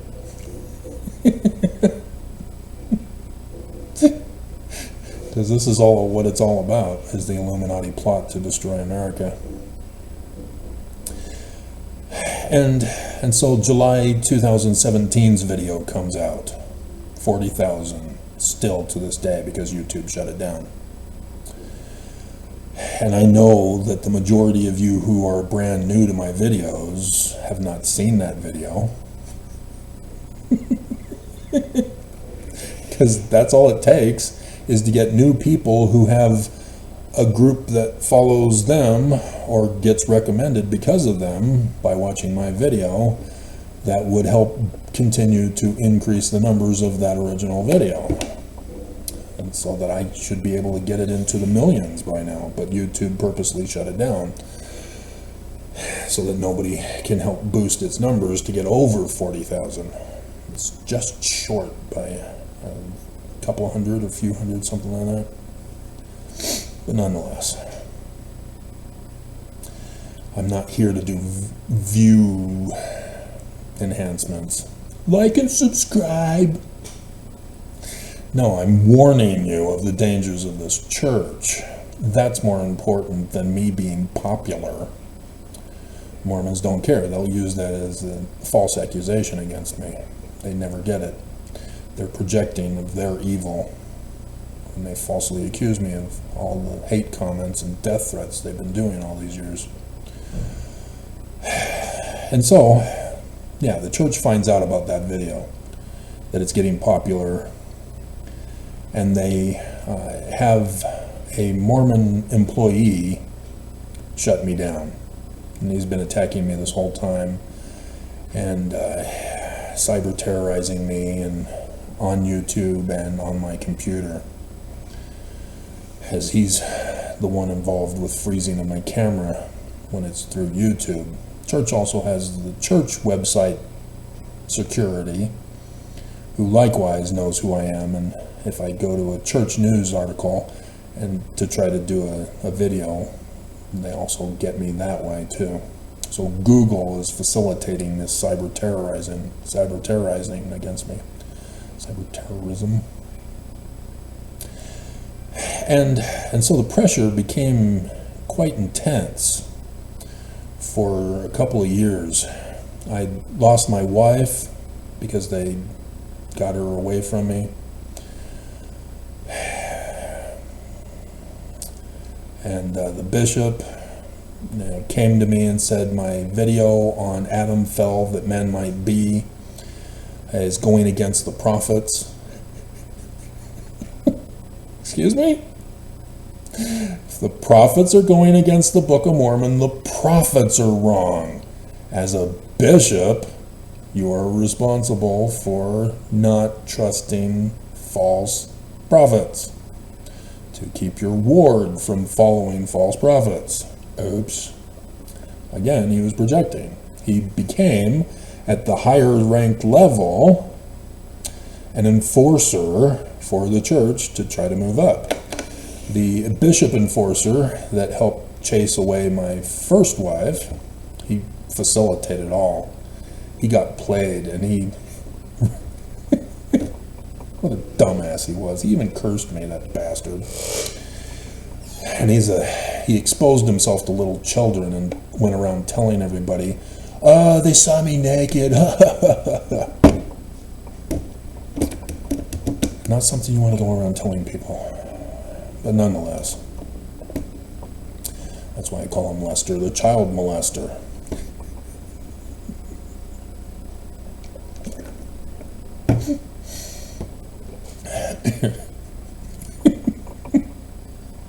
It rhymes.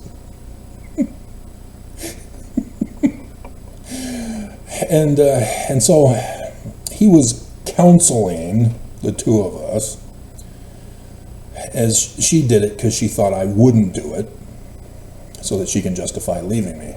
She was purposely trying to destroy our marriage in all ways possible. And so she was turning my family against me, turning the ward against me, turning the bishop against me, so that she can justify leaving as the victim. And she was able to fool everybody and get everybody to side with her against me. And so the bishop, would have us in and then require me alone. God, ass. I want to say other words.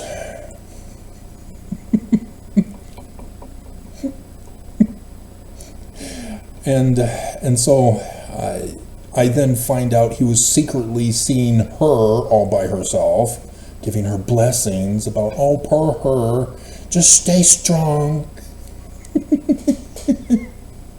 And she even interpreted it as, leave him. Whether he actually said that or not, I don't know. There's no way to know. It wasn't recorded by a little sister missionary in Las Vegas Mission in 2020, March 14th. Right, Oaks? But after all the grief he gave me, trying to convince me that I'm to blame for her actions, because it takes two to tango, Travis. No, it doesn't. What the hell's wrong with you? Seriously, you're going to blame Heavenly Father for Lucifer's actions? Really? There are Mormons who do. And if you're going to rise up the rank, you need to do it. I blame Heavenly Father. Lucifer is only doing that which has been done on other worlds. He shouldn't be punished. That was Brigham.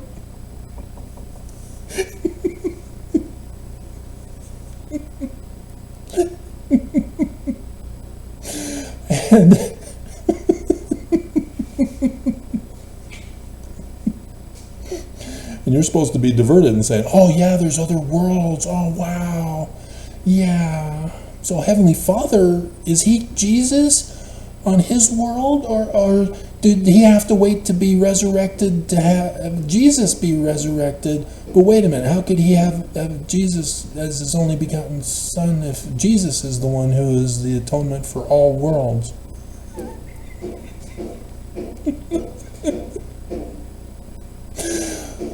Oh my God.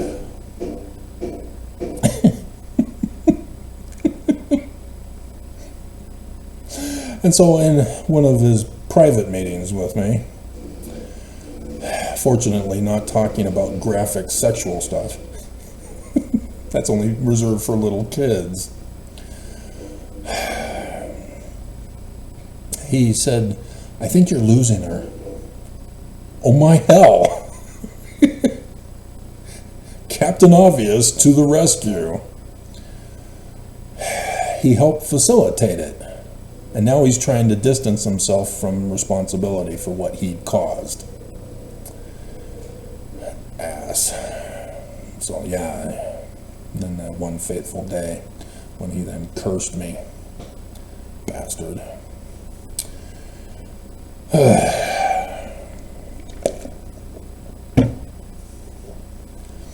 Anyway, so not quite sure what was the punchline for that one, other than to just tell you about it. And so, yeah, the bishop in West Valley is saying, take down that video, or why do you bother coming to church? Nobody threatens me. I know Joseph Smith is true. I know the Book of Mormon is Jewish, from Egyptian. If the prophets are going against them, the prophets are wrong. So I never went back to church. And then it took me some time to realize, oh yeah, I don't need to wear my underwear anymore. So the tops were the first to go. Because they leak. They show. The clothing's not able to cover them up. We need, string garments. So that I can wear the worldly clothes over them. Cover them up and hide them.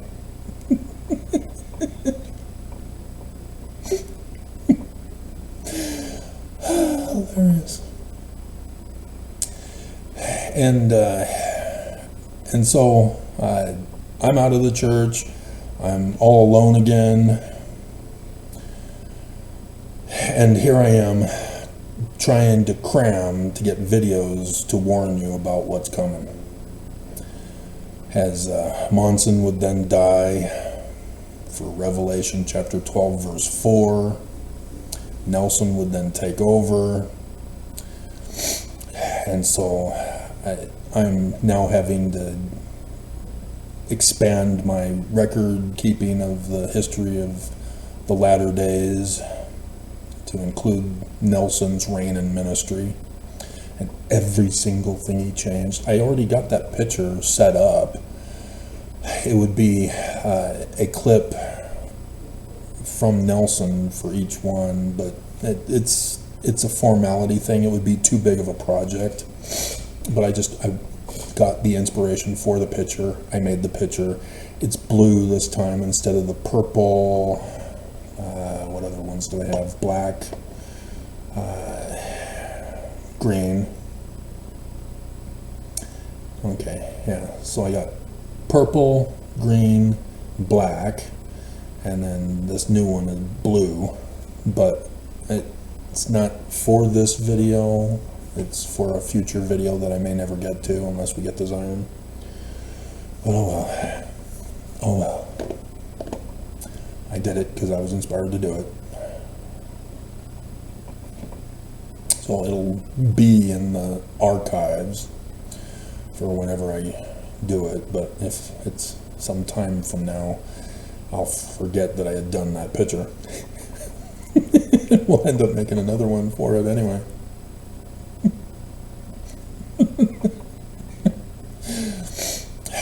And so, for the next 2 years, I'm under full attack.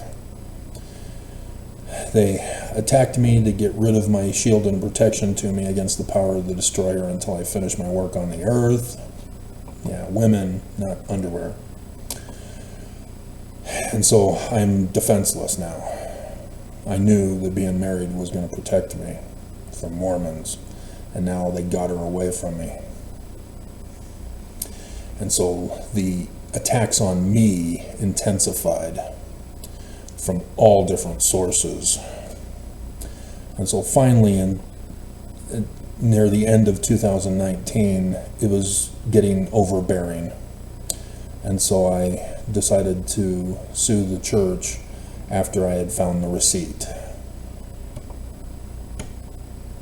All 15 have to sign the receipt to approve it. All financial transactions for this church have to be approved by all 15. And I found the receipt of the Judas price that sent me down the river for 6 years of my life. Right, Mark Shurtleff?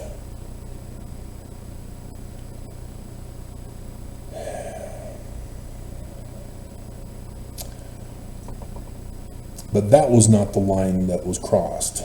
The line that was crossed was earlier. Because at the end of 2017, we were in the Doctrine and Covenants that year. And in Sunday school, my neighbor asked me before class, "Did you know that Joseph Smith had a pistol?" "Yeah, my third great grandfather, John Solomon Fulmer, gave it to Joseph in Carthage jail." "Oh, well, did you know he had two?" "No, I did not know about two." And so that got me wanting to do some research on Carthage jail, as I always do a Joseph Smith tribute. Previously, it was about his decipherment or translation of the King Follett sermon. And so now, it's about Carthage jail every year. As I began doing the research, looking over the crime scene evidence and going, oh crap. Had to go back to the beginning of church history. Started with Joseph Smith Sr. and Lucy Mack with their family in Vermont, and began doing the research, as I've been telling you to do your research. Have a page for people, places, events, dates, so that you can look for patterns, find anomalies, run the tests, get 3 confirmations to establish the truth. And then if you can continue to repeat it, you've established a law. So that's what I'm going over with you, is what I've already established as true. It's all confirmed. And in so adding with other videos, because there were thousands of different Mormons back in that time. And so each Mormon that I do, I plug it into what is already established as fact to see how they fit into the bigger picture, and then they help add to it. So John C. Bennett, yeah, I was able to see how the bigger picture fit with the Illuminati Halcyon order. William Law, the same pattern match with John C. Bennett, believing Joseph Smith was involved with polygamy, and so they get excommunicated, telling Joseph Smith that they are polygamists too. And oops, Joseph Smith excommunicates them. They are upset. Why would you do it? Why would you punish us for doing the same thing that you're doing on other worlds? That's where he got it from. Brigham Young purposely set it up that way as a defense for Lucifer. God.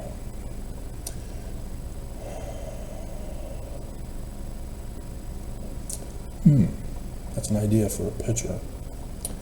Anyway. And so, thus, your Chad Daybells, your Brian David Mitchells, your Ted Bundys, Warren Jeffs, that's their excuse. Why are we getting punished for doing the same thing that the Church of Jesus Christ of Latter-day Saints is doing? Mark Hoffman? This is the excuse of Mormons. At that lower levels, they don't understand. We're only doing what the church is telling us to do. We're involved in a pyramid scheme on our missions because that's the way the church is set up. Why is it a crime?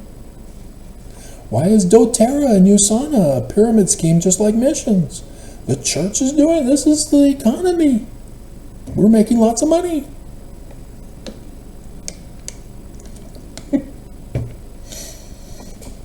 Yeah.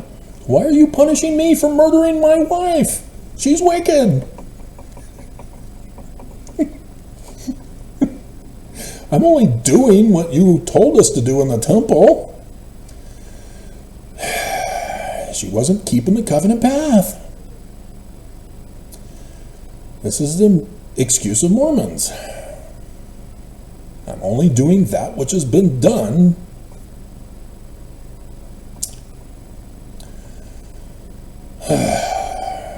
Mormons don't get it. They don't understand and see how they are wicked because the church made them wicked from birth. So, going back in time now,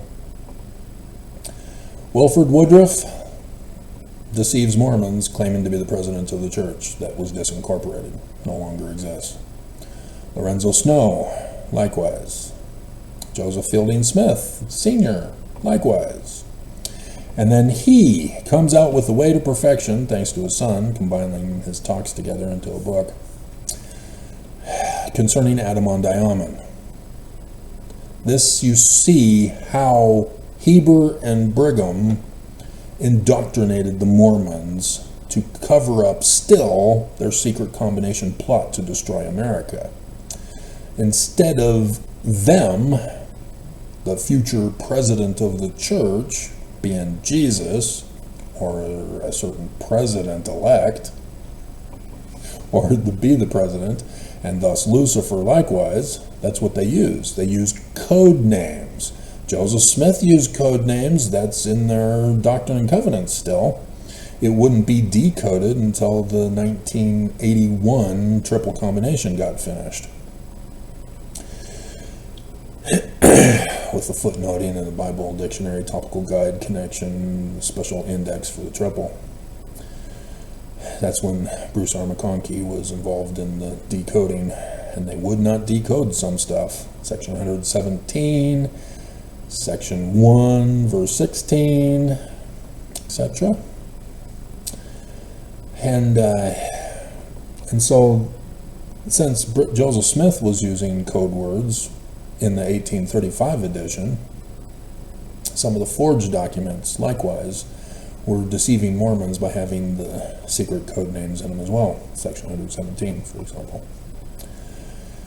And thus, Joseph Fielding Smith, Sr. doesn't realize what he's saying. He thinks it's actual Jesus and Lucifer. And Brigham, Heber, long since gone, the church is dissolved. He's now the leader of the church. And you can see how, despite elevating his way up to the top position, he is clueless. So it's others who have to pass it on, and that is in the form of Heber J. Grant, who knew. He got passed to him. With the fall of the church, they had to figure out a way to make sure that the secret plot continues on. And so yes, not just the second anointing got passed on, even though there were some fall-throughs. But Heber J. Grant took over the church after the death of Joseph Fielding Smith Sr. and again continued to lie to Mormons, thinking that the church was still intact, the church is still true, everything is fine, all is well in Zion. And then 1920, he does a new Doctrine and Covenants, removes, I think he was the one who removed the lectures on faith first, if I remember correctly. And this is when, was it 91 or 92, when the Arizona woman did her master's thesis about the secret meeting of Mormon scholars who were panicked, realizing that the church history isn't true. And that's all she did. She didn't know the bigger context like I do. And so again, her information, I plug it into the factual information, and further confirmation on its way to being established law, not just confirmed as true. And so whether it was 1921 or 1922, doesn't matter. And it may even be 1921 when he did his Doctrine and Covenants change, because 1920 there was a group of Mormons who said, enough, we're out. But it may also coincide with the Doctrine and Covenants, because it doesn't contain polygamy. At least it still had 132. Yeah, because that was put in the year before Brigham died. But it didn't contain John Taylor's documents, and that's probably why they were pissed and separated. So that would seem, and if I were to go back and check and look at the chronological timeline of when things happened, I would have been able to give you that answer. But that seems to be the logical situation, is that when Heber J. Grant came out with the Doctrine and Covenants, I can look it up. I didn't download it because I had, oh my God. I need it on my files for reference. Because here we are, needing it again today.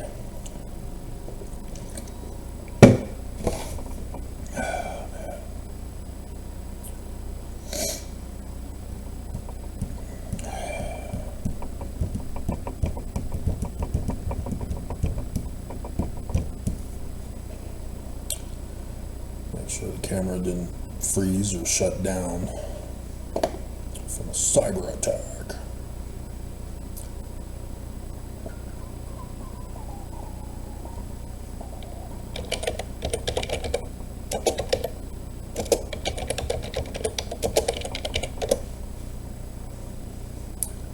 Slow on the draw today.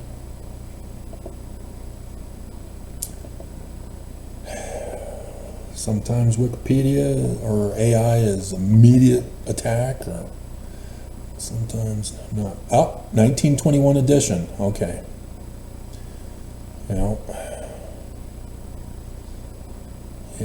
Yep.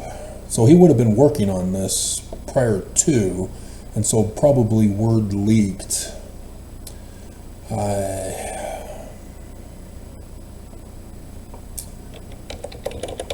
Let's see if it is Warren Jeffs. I'm right here. Let's just do it and get it over with. I see Wikipedia now allows downloading again. There was a time where they were being bleeps, not allowing it. Okay, Mormonism. There we go. Finally. Okay. Oops. You deleted it. Let's see. Fundamentalist Church of Jesus Christ of Latter-day Saints. Southern Poverty Law Center. Ooh. See, not the Church of Jesus Christ, just the Fundamentalist Church. My hell. So, let's go to Origins. Traces origins to spiritual authority to when Brigham Young, president of the Church of Latter-day Saints, visited Short Creek and said, "This will someday be the head and not the tail of the church." Yeah, I'm sure he said that. Do you have the document? No. This will be the granaries of the saints. Yeah, he was all talk and no action. Yeah, so apparently they're being spiritualizers of Brigham Young, who didn't do the granaries from Malachi, the storehouses, and are claiming authority because of Brigham Young rather than John Taylor. That's interesting. So this is a different group. But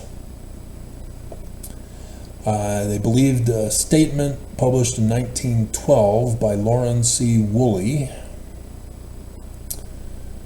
1886 Divine Revelation to John. Okay, they do, but they're going back to Brigham Young. Okay. Taking precedence over the 1890 Manifesto. And so they don't acknowledge Wilford Woodruff because of the Manifesto. Which, did that get put in?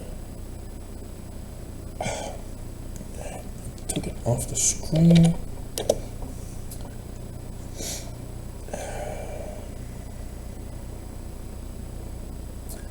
(1921) edition.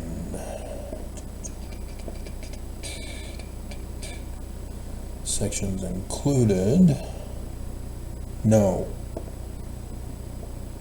The official declarations were not put in until the 81 edition. Yeah. So yeah, they didn't want Mormons to know about it, and that's why the Reed-Smoot hearings had to take place. It was not published until 81. Got it. And yeah, it's just that, oh man, unbelievable. Oh. In 1978, the church got the government to repeal the Edmunds-Tucker Act. And guess what else happened in 1978? Church had to do it first, and then the government said, oh, good for you. Okay, we'll repeal it. And so polygamy is now back. And so thus they put in 1981's scriptures to show outwardly to the government that they're conforming and complying to the repeal of the Edmunds-Tucker Act. Bastards. Secret combinations. Okay.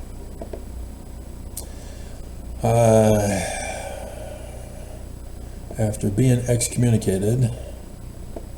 So yeah, this is after the Reed-Smoot hearings, but that's a congressional thing. Mormons don't know about anything in government. They don't know about the Articles of Incorporation by Brigham Young in 1852. They don't know the church is dissolved and gone. That Wilford Woodruff doesn't have authority because the United States shut it down. It has nothing to do with him not doing polygamous marriages. But that's how they think about it because they don't realize what's going on. And so then you get Rulon Jeffs that is excommunicated with his whole community by the church. So that's Heber J. Grant who comes after them. But that's after he does his thing.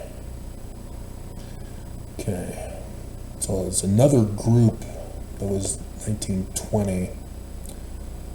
Let's see if I can find it through branch offs from LDS Church. List of denominations. Should have the two picks. Okay.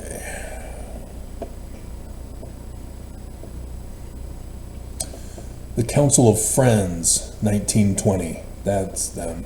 There we go. The Council of Friends.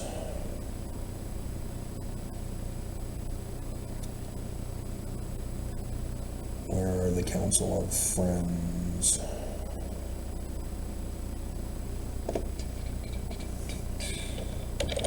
Council of Friends.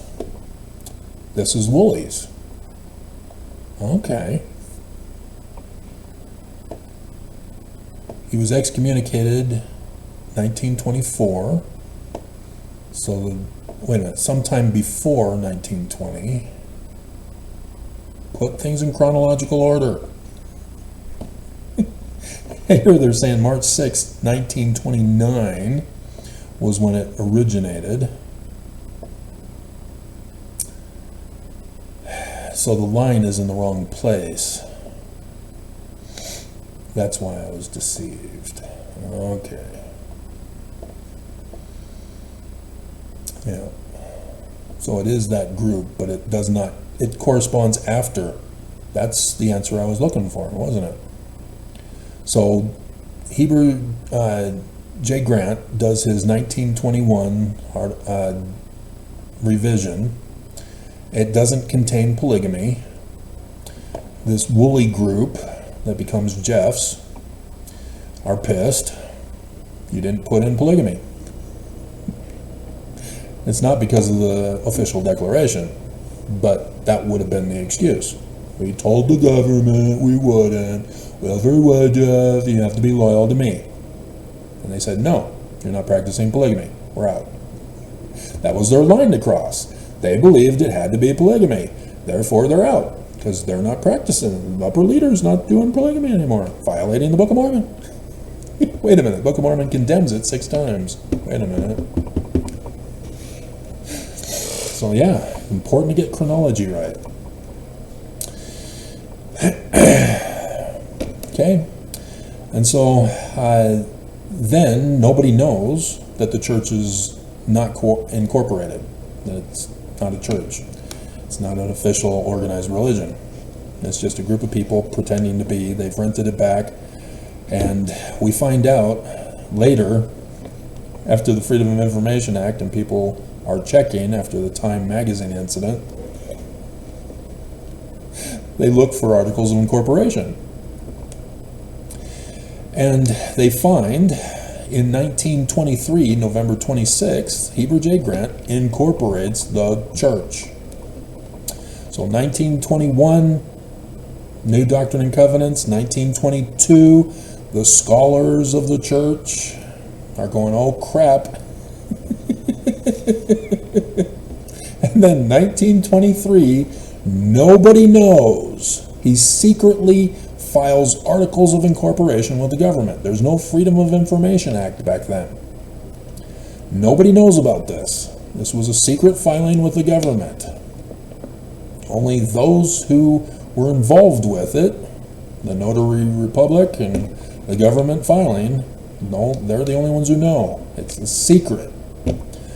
Mormons believe the church is still in existence, and he files articles of incorporation for the corporation. That's the name. He does not reincorporate the Church of Jesus Christ of Latter-day Saints. It's still gone from the face of the earth. He says that he has $1 million for his corporation. That's supposed to be the Church of Jesus Christ of Latter-day Saints. And he says he's got $1 million.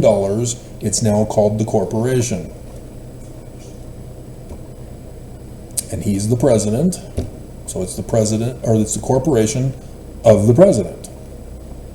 He's the one in charge. And the way he makes money is off of the former members of the Church of Jesus Christ of Latter-day Saints. And so it's the corporation of the president of the Church of Jesus Christ of Latter-day Saints. But he says that the members of this former religion do not have any voice or vote. They are chattel only. The church is now going to increase their wealth for the coup of the government in the latter days. The whistleblower confirms this. We were told that we are hoarding money for Armageddon and the second coming of Jesus. Mass murder, coup of government. Because the church can no longer have claim to the land to try to take it back through numbers. The United States shut them down. They stopped their plot. And so now Heber J. Grant is now going to do it a new way. It's It's now going to be through wealth. And they got $1 million to start with back then. And so they're still running this financial scam of Section 119. And so this is where they then begin to branch out to the world again, to do missionary work, not to convert wives, but to keep Mormons scattered where they are, to have the money get laundered back to the church from all over the world now. And that's when the church begins to branch out and then getting a temple in Switzerland and outside the United States, and so on. That's their big plan. And so the prophets would leak things every now and again about the threat to pay tithing, or you're going to get burned at the second coming, through their reinterpretation of the sons of Levi, so that you can go to Zion. And so they're still plotting this. 1981 comes along. 1981 again, huh? And they get involved with some other Americans in a secret combination, again exposed by the Southern Poverty Law Center as a hate group. But my knowledge of the bigger picture, I see the bigger plan going on here. This is Spectre of James Bond. This group of wealthy individuals and the Church of Jesus Christ of Latter-day Saints through Cleon Skousen, that's why he never got elevated into the 70 or apostleship, is because he was being used for the secret combination group to destroy America. And so under Reagan's terms, it began. And so the tinkle-down economics of Reagan, yeah, that's this group. They're the ones who put it forth to Reagan to have implemented to get it done. And thus the church as a corporation now is benefiting from this. The church is now making money with the destructions to our Constitution and the laws of the land. So everything that's been a scandal in this nation can be tied directly to this group because of the wealth that they've been accumulating. Then they get into LLC corporations under Hinckley, as the whistleblower pointed out to us,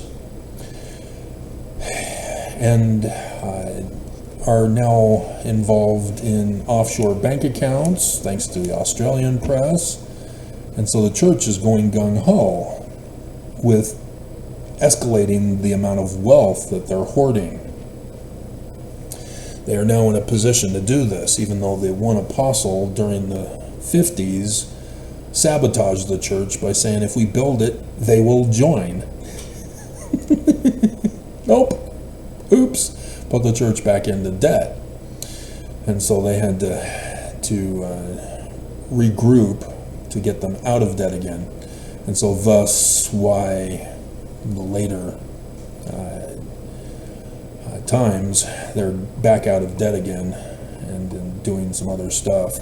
In the United States, with some of the laws they were doing, they did away with the Edmunds-Tucker Act in 78 because now they had it replaced with the RICO Act in the early 70s, I think 71, to go after crime organizations. And the church is a crime organization, so it can be used on the church if the government would just stop it and do their job. But you see the church doing that Illuminati thing, not just in Utah, but in the federal government. They're getting government leaders as Mormons and government officers and agents as Mormons. The CIA gets Mormons. It was Deep Throat who was a Mormon who got Nixon out. And so the FBI likewise has Mormons, especially at their front desk, who takes in all of the computer tips to funnel it to be dismissed to protect the church. Right? God. I handed it to our government to take them down. Handed it to them. But this is what you see the church doing. And whether the Mormons realize it or not, whether they think the church is true and they need to protect the church from bad people like me filing the complaints, a redress of grievances in the First Amendment, that they're trying to overthrow. They've got a plot going on. Nelson and Oakes confirmed it. Irene said 3 generations later. Other people say 2 generations. No, you're not listening to him. He says the generation after the rising generation will raise up those who will be ready to meet the Christ. The 3rd generation. Listen. You botched it when Benson came out and said over the pulpit of conference, not from Wilford Woodruff's journal or from an unauthorized apostle Packer, don't watch R-rated movies. And everybody put a period there in their minds when they heard that. No, he kept talking. That are, and he gives off a list. And then you got to keep listening to the end of the talk where he then refers to Article of Faith number 13. If there is anything beautiful, of lovely, of good report, or praiseworthy, we seek after these things. Women can't be ugly as porn.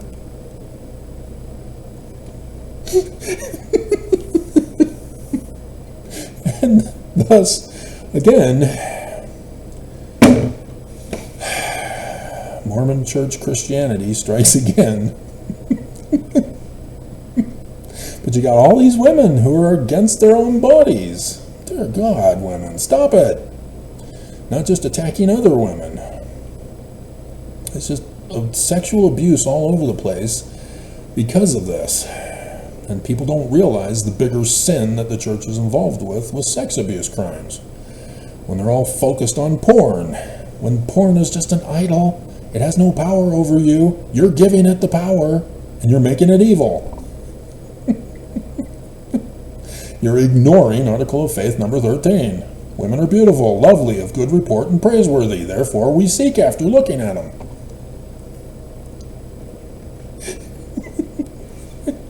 But only one for marriage.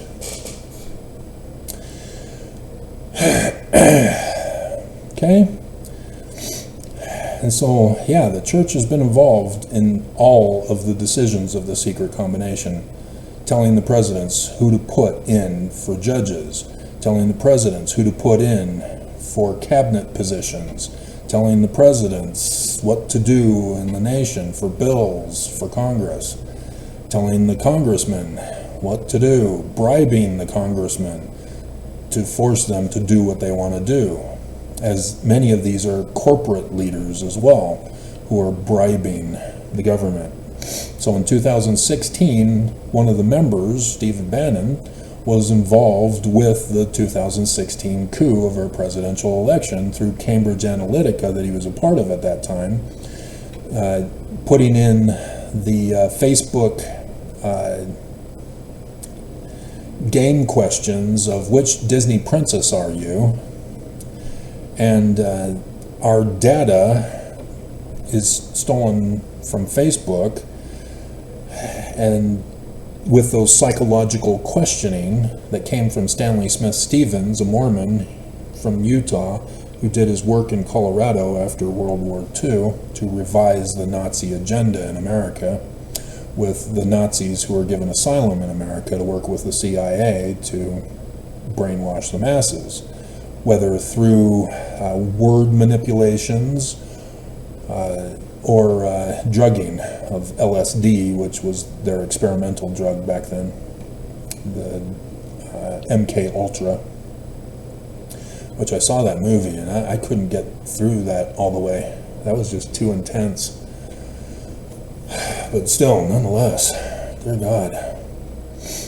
But yeah, all the leaked documents or not leaked documents, the declassified documents that our government has provided us with for other stuff of testing human beings, Americans, with plutonium, injecting it into their bodies, digesting it into the bodies.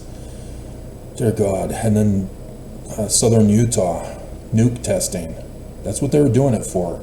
The Mormons down in Utah were used as the test lab rats to see the effects of nuclear radiation fallout. And it's still being argued to be extended in our legislature this year. And now it's a lame duck legislature, and so they're trying to get it pushed through to get it continued because it's going to expire before the new legislature takes over. You got to pay attention to this stuff. The Church of Jesus Christ of Latter-day Saints is involved with all of this. The drought that we had, where the church says, oh, we'll donate water. Really? You stole that water. The church is behind it all.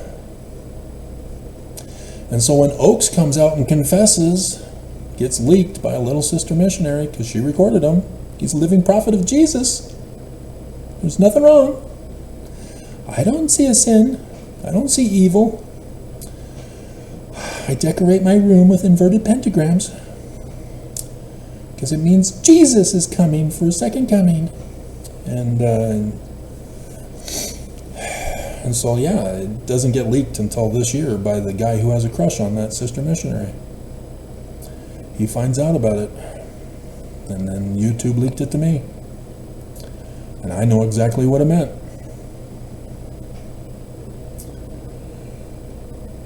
And so, yeah.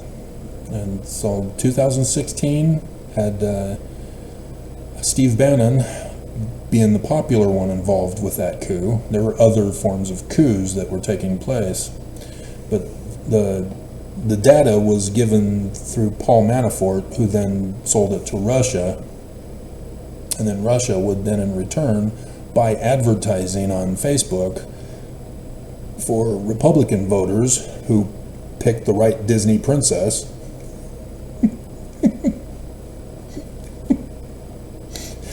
to chant, we would rather be Russian than vote Democrat. And they'd make t-shirts and caps and all that stuff.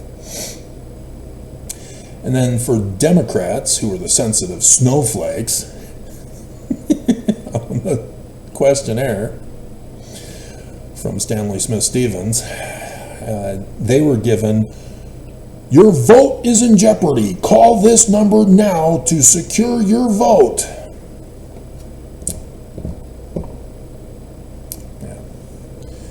And then there's others, Russia, if you're listening, I hope you can find the 30,000 emails.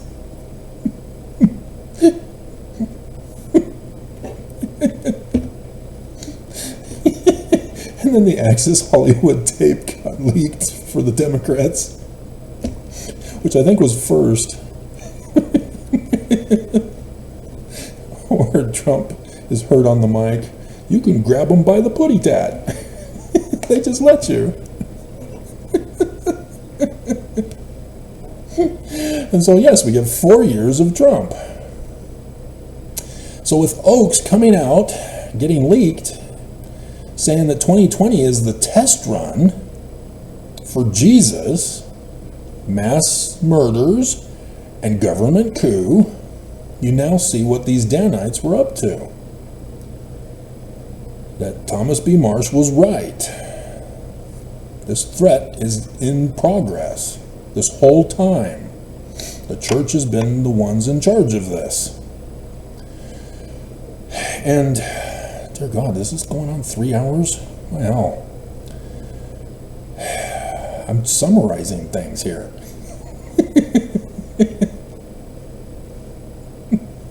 This may not get up today. Dear God.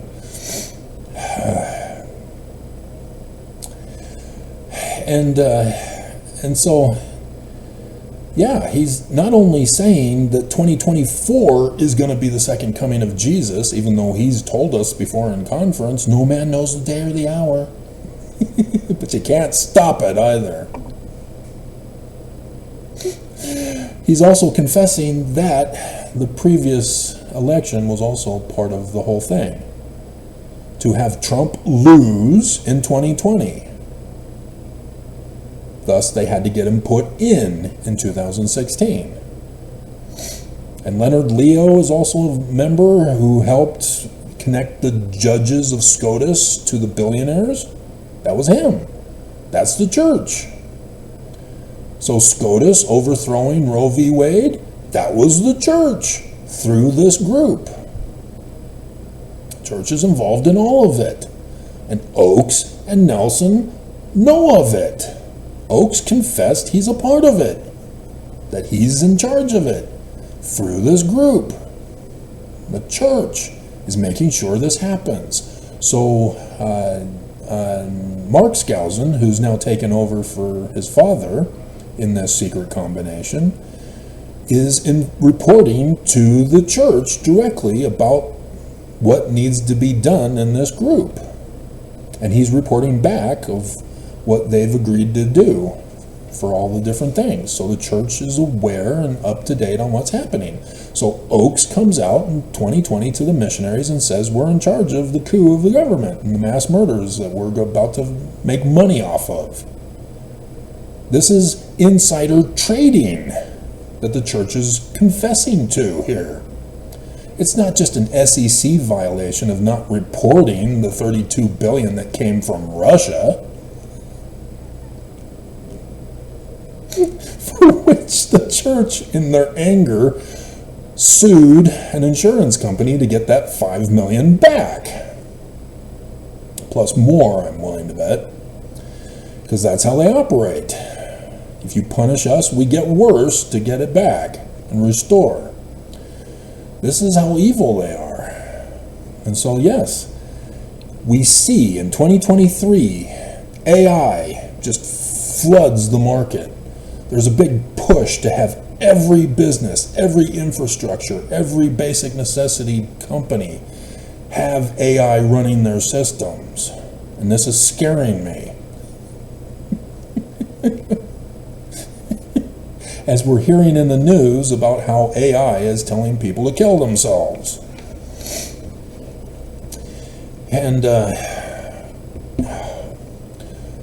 hope that the people doing the drugs are gone. I need to open up the windows again, because the sun's now beating on the window pane. So it's getting muggy in here.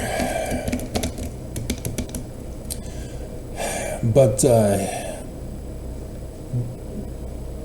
AI is being exposed as a threat, and nobody's shutting it down. And then it becomes a $1 trillion industry. There are over 70,000 companies making AI. It's all over the place, and nobody is aware of how China uses AI for their social control program on their cell phones, Chinese cell phones, to get them subjected to the Chinese bondage. And they're doing it here in America. They're getting everything set up. And so the big test run, Spectre is going to run a test to see how effective AI can be. As I'm reporting, finding out in the news that AI is running fire sale checks throughout the nation on all different platforms that they were put into. Security systems for internet, the airport, Smith's Food, and other places. AI is causing problems because of the false positive readings of the virus malware programming in it. And so then I'm running AI tests, knowing the information ahead of time to see if AI is actually intelligent, and it's not. It's because of programmers who are inputting the information. It's their information that they're putting in. It is not AI independently smart. It's incapable of being smart. It is not an artificial intelligence. It is a program. a virus malware program that is slowing things down and causing problems, not just on my computer when I'm connected to the internet, not just from the cyber attacks from the Mormons, but it's also causing problems online. And they keep pressuring me over and over. Every time I go onto the internet, your system can't upgrade to AI. Please upgrade. Well, you said I can't. And so the pop-up keeps interfering with me now. It will not stop it. It's not intelligent enough to say, hey, this system cannot have the upgrade. I'm going to leave them alone. I've warned them, and so, nope. This is a malicious, vengeful, wrathful program that if you go against its will from the programming, it attacks you as a false positive. It sees you as a threat because you are not conforming and complying to it. And so the church is utilizing this. Nelson changing the name of the church, saying that Jesus is offended. Say the full name. He knows about this because they're the ones who made it happen. And they're profiting off of this the whole way through.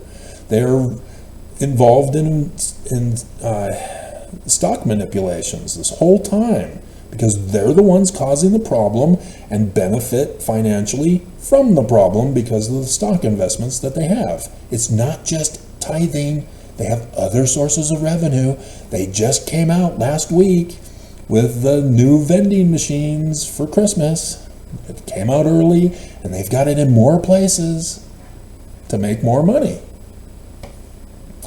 They have the same system that tithing does. The money, then they get the bulk of it, goes into a bank account, but then they launder 10% into an LLC company, just like Ensign Peak Advisors does for tithing. It's a different one. It's all separated, so nobody knows the full asset value except for the presiding bishopric and the corporate board. And then the rest of the money that they don't use, and then the vending machines, they don't use it for anything. So the rest of the money in the vending machines gets transferred into an offshore bank account. Non-extradition country. I doubt the church is investing in the Bitcoin cloud currency, even though criminal organizations use it to hide the receipts that I exposed of the church. But because, the one owner, was it Bitcoin, the billionaire, he pumped and dumped it, and took the money and ran to an island, and is now in prison. But that's the danger of the cloud currency, is that it's unstable and it's untrackable. And so for our government to just let it go and not crack down on it is stupid. But again, when you get government officers who are bribed, they let things go. But AI is used in the voting machines. So the church knows it's rigged. The church knows that this is their year for the big event. So Nelson now comes out in October conference and says, in a coming day, Jesus Christ, second coming. Mass murder and government coup. They know about AI. So where was the coup? AI. The church confesses to it. I run the tests. AI is not intelligent. It's being used in the voting machines. Voting machines say, hey, we've checked. This This is a good system. And yet, Dominion had some issues that they didn't want to share after the 2016 scandal that they won their lawsuit against Fox. And yet this time, yeah, they got busted. And yet it's being ignored because Harris conceded. And so, yeah, this election was rigged. And nobody saw it because it was a Trojan horse. The church knows about it. That's why they congratulated Trump on his victory. They didn't congratulate, well, they sort of did Biden. Sort of. Kind of. It was different. They worded that one different. But nonetheless. But yeah, the whole thing has all been set up by this church. For 200 years, they've been waiting for this. This is what they're doing. This is how it's going to happen. And so, the mass murders, yeah, well, it didn't happen with the scandal of Trump losing, because AI works beautifully. And so the mass murders are going to come once Trump officially takes over, if the lower rungs of the white supremacist Christian nationalists don't escalate it themselves first. And we've already seen some of that happening, but it hasn't blown up like in 2020 with the Black Lives Matter protests did. Notice 2020, Black Lives Matter protests. That was all part of the plan. So yes, church is involved in all of this. They have backups to make things happen. And so I was thinking, as I was talking to you about doing game theory discussions on scenarios, was only if Harris won, and what the scenarios, backup plans would be for the December 20th deadline for the financial bill, which now there's no reason to crash the government this time. But the deep state Dem press will be concerned.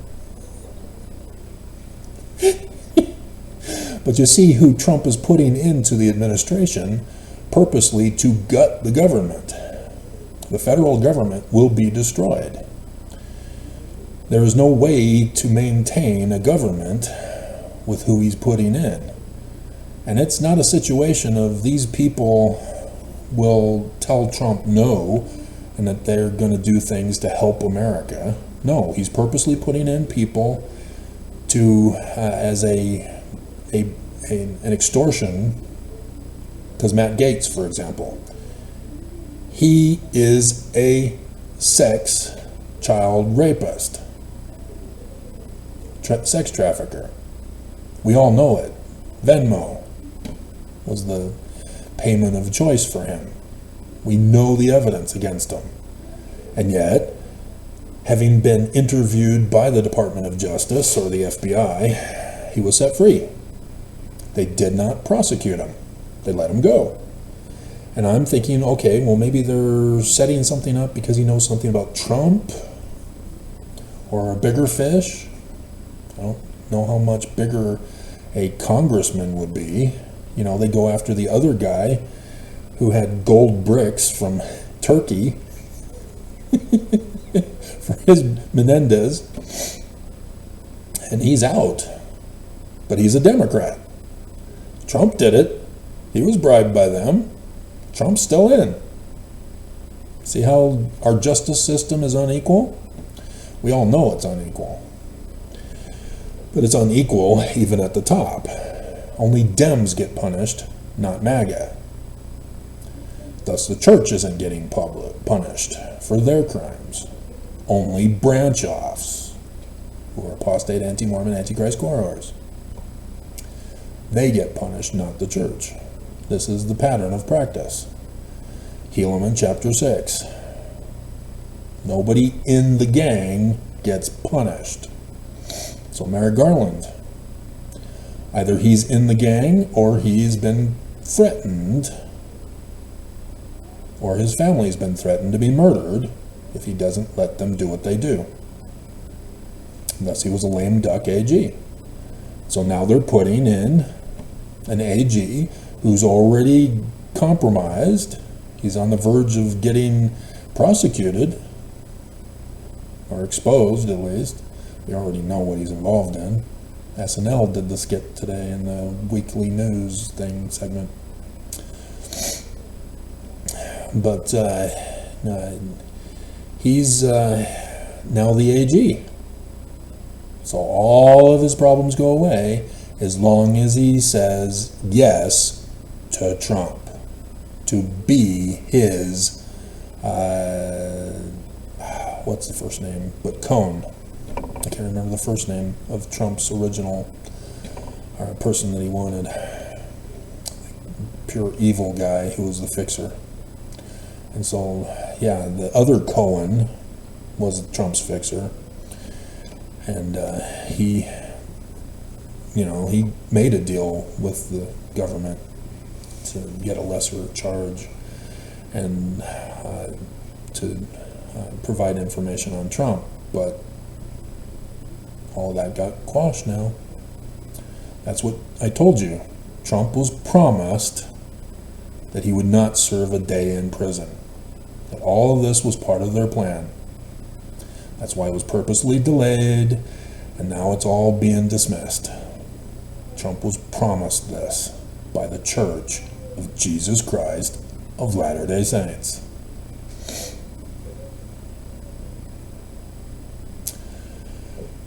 And so, like the Illuminati pattern of practice, they now got control of the government. So what's next? They destroy it. That's why Trump is putting in who he's putting in. That's why it's full MAGA. They're not going to go against Trump. Otherwise, Trump is going to fire them or murder them now. Because he can get SEAL Team 6 to take you out. Nobody's going to stop him now. Do you see the danger we're in? This is the Illuminati plan. This is how they do things. They've gone through the whole thing. They've infiltrated, risen up in number, risen up in rank, taken over positions of authority, then they cooed, and now they destroy. America has fallen. We're just waiting. And so the two final things of the Exodus and the Zion for the government, it's mass deportation and MAGA nation that will destroy the federal government. We will no longer have a constitution running this nation. And so the religion needs to happen. The fall of this great and abominable church that I'm the only one standing up to. As insignificant as I am on just a YouTube channel. I'm the only one who figured this out. Because I'm the secret insider. So this was the danger all along, and the Smiths knew it. That's why Hiram's wife was told to go to this valley to fulfill the prophecies of the Jewish Christ. That I would be born and raised in the covenant, deceived like all the rest of you, but by studying, producing the fruit of the precepts, I learned the truth. So, and thus fulfilled prophecy.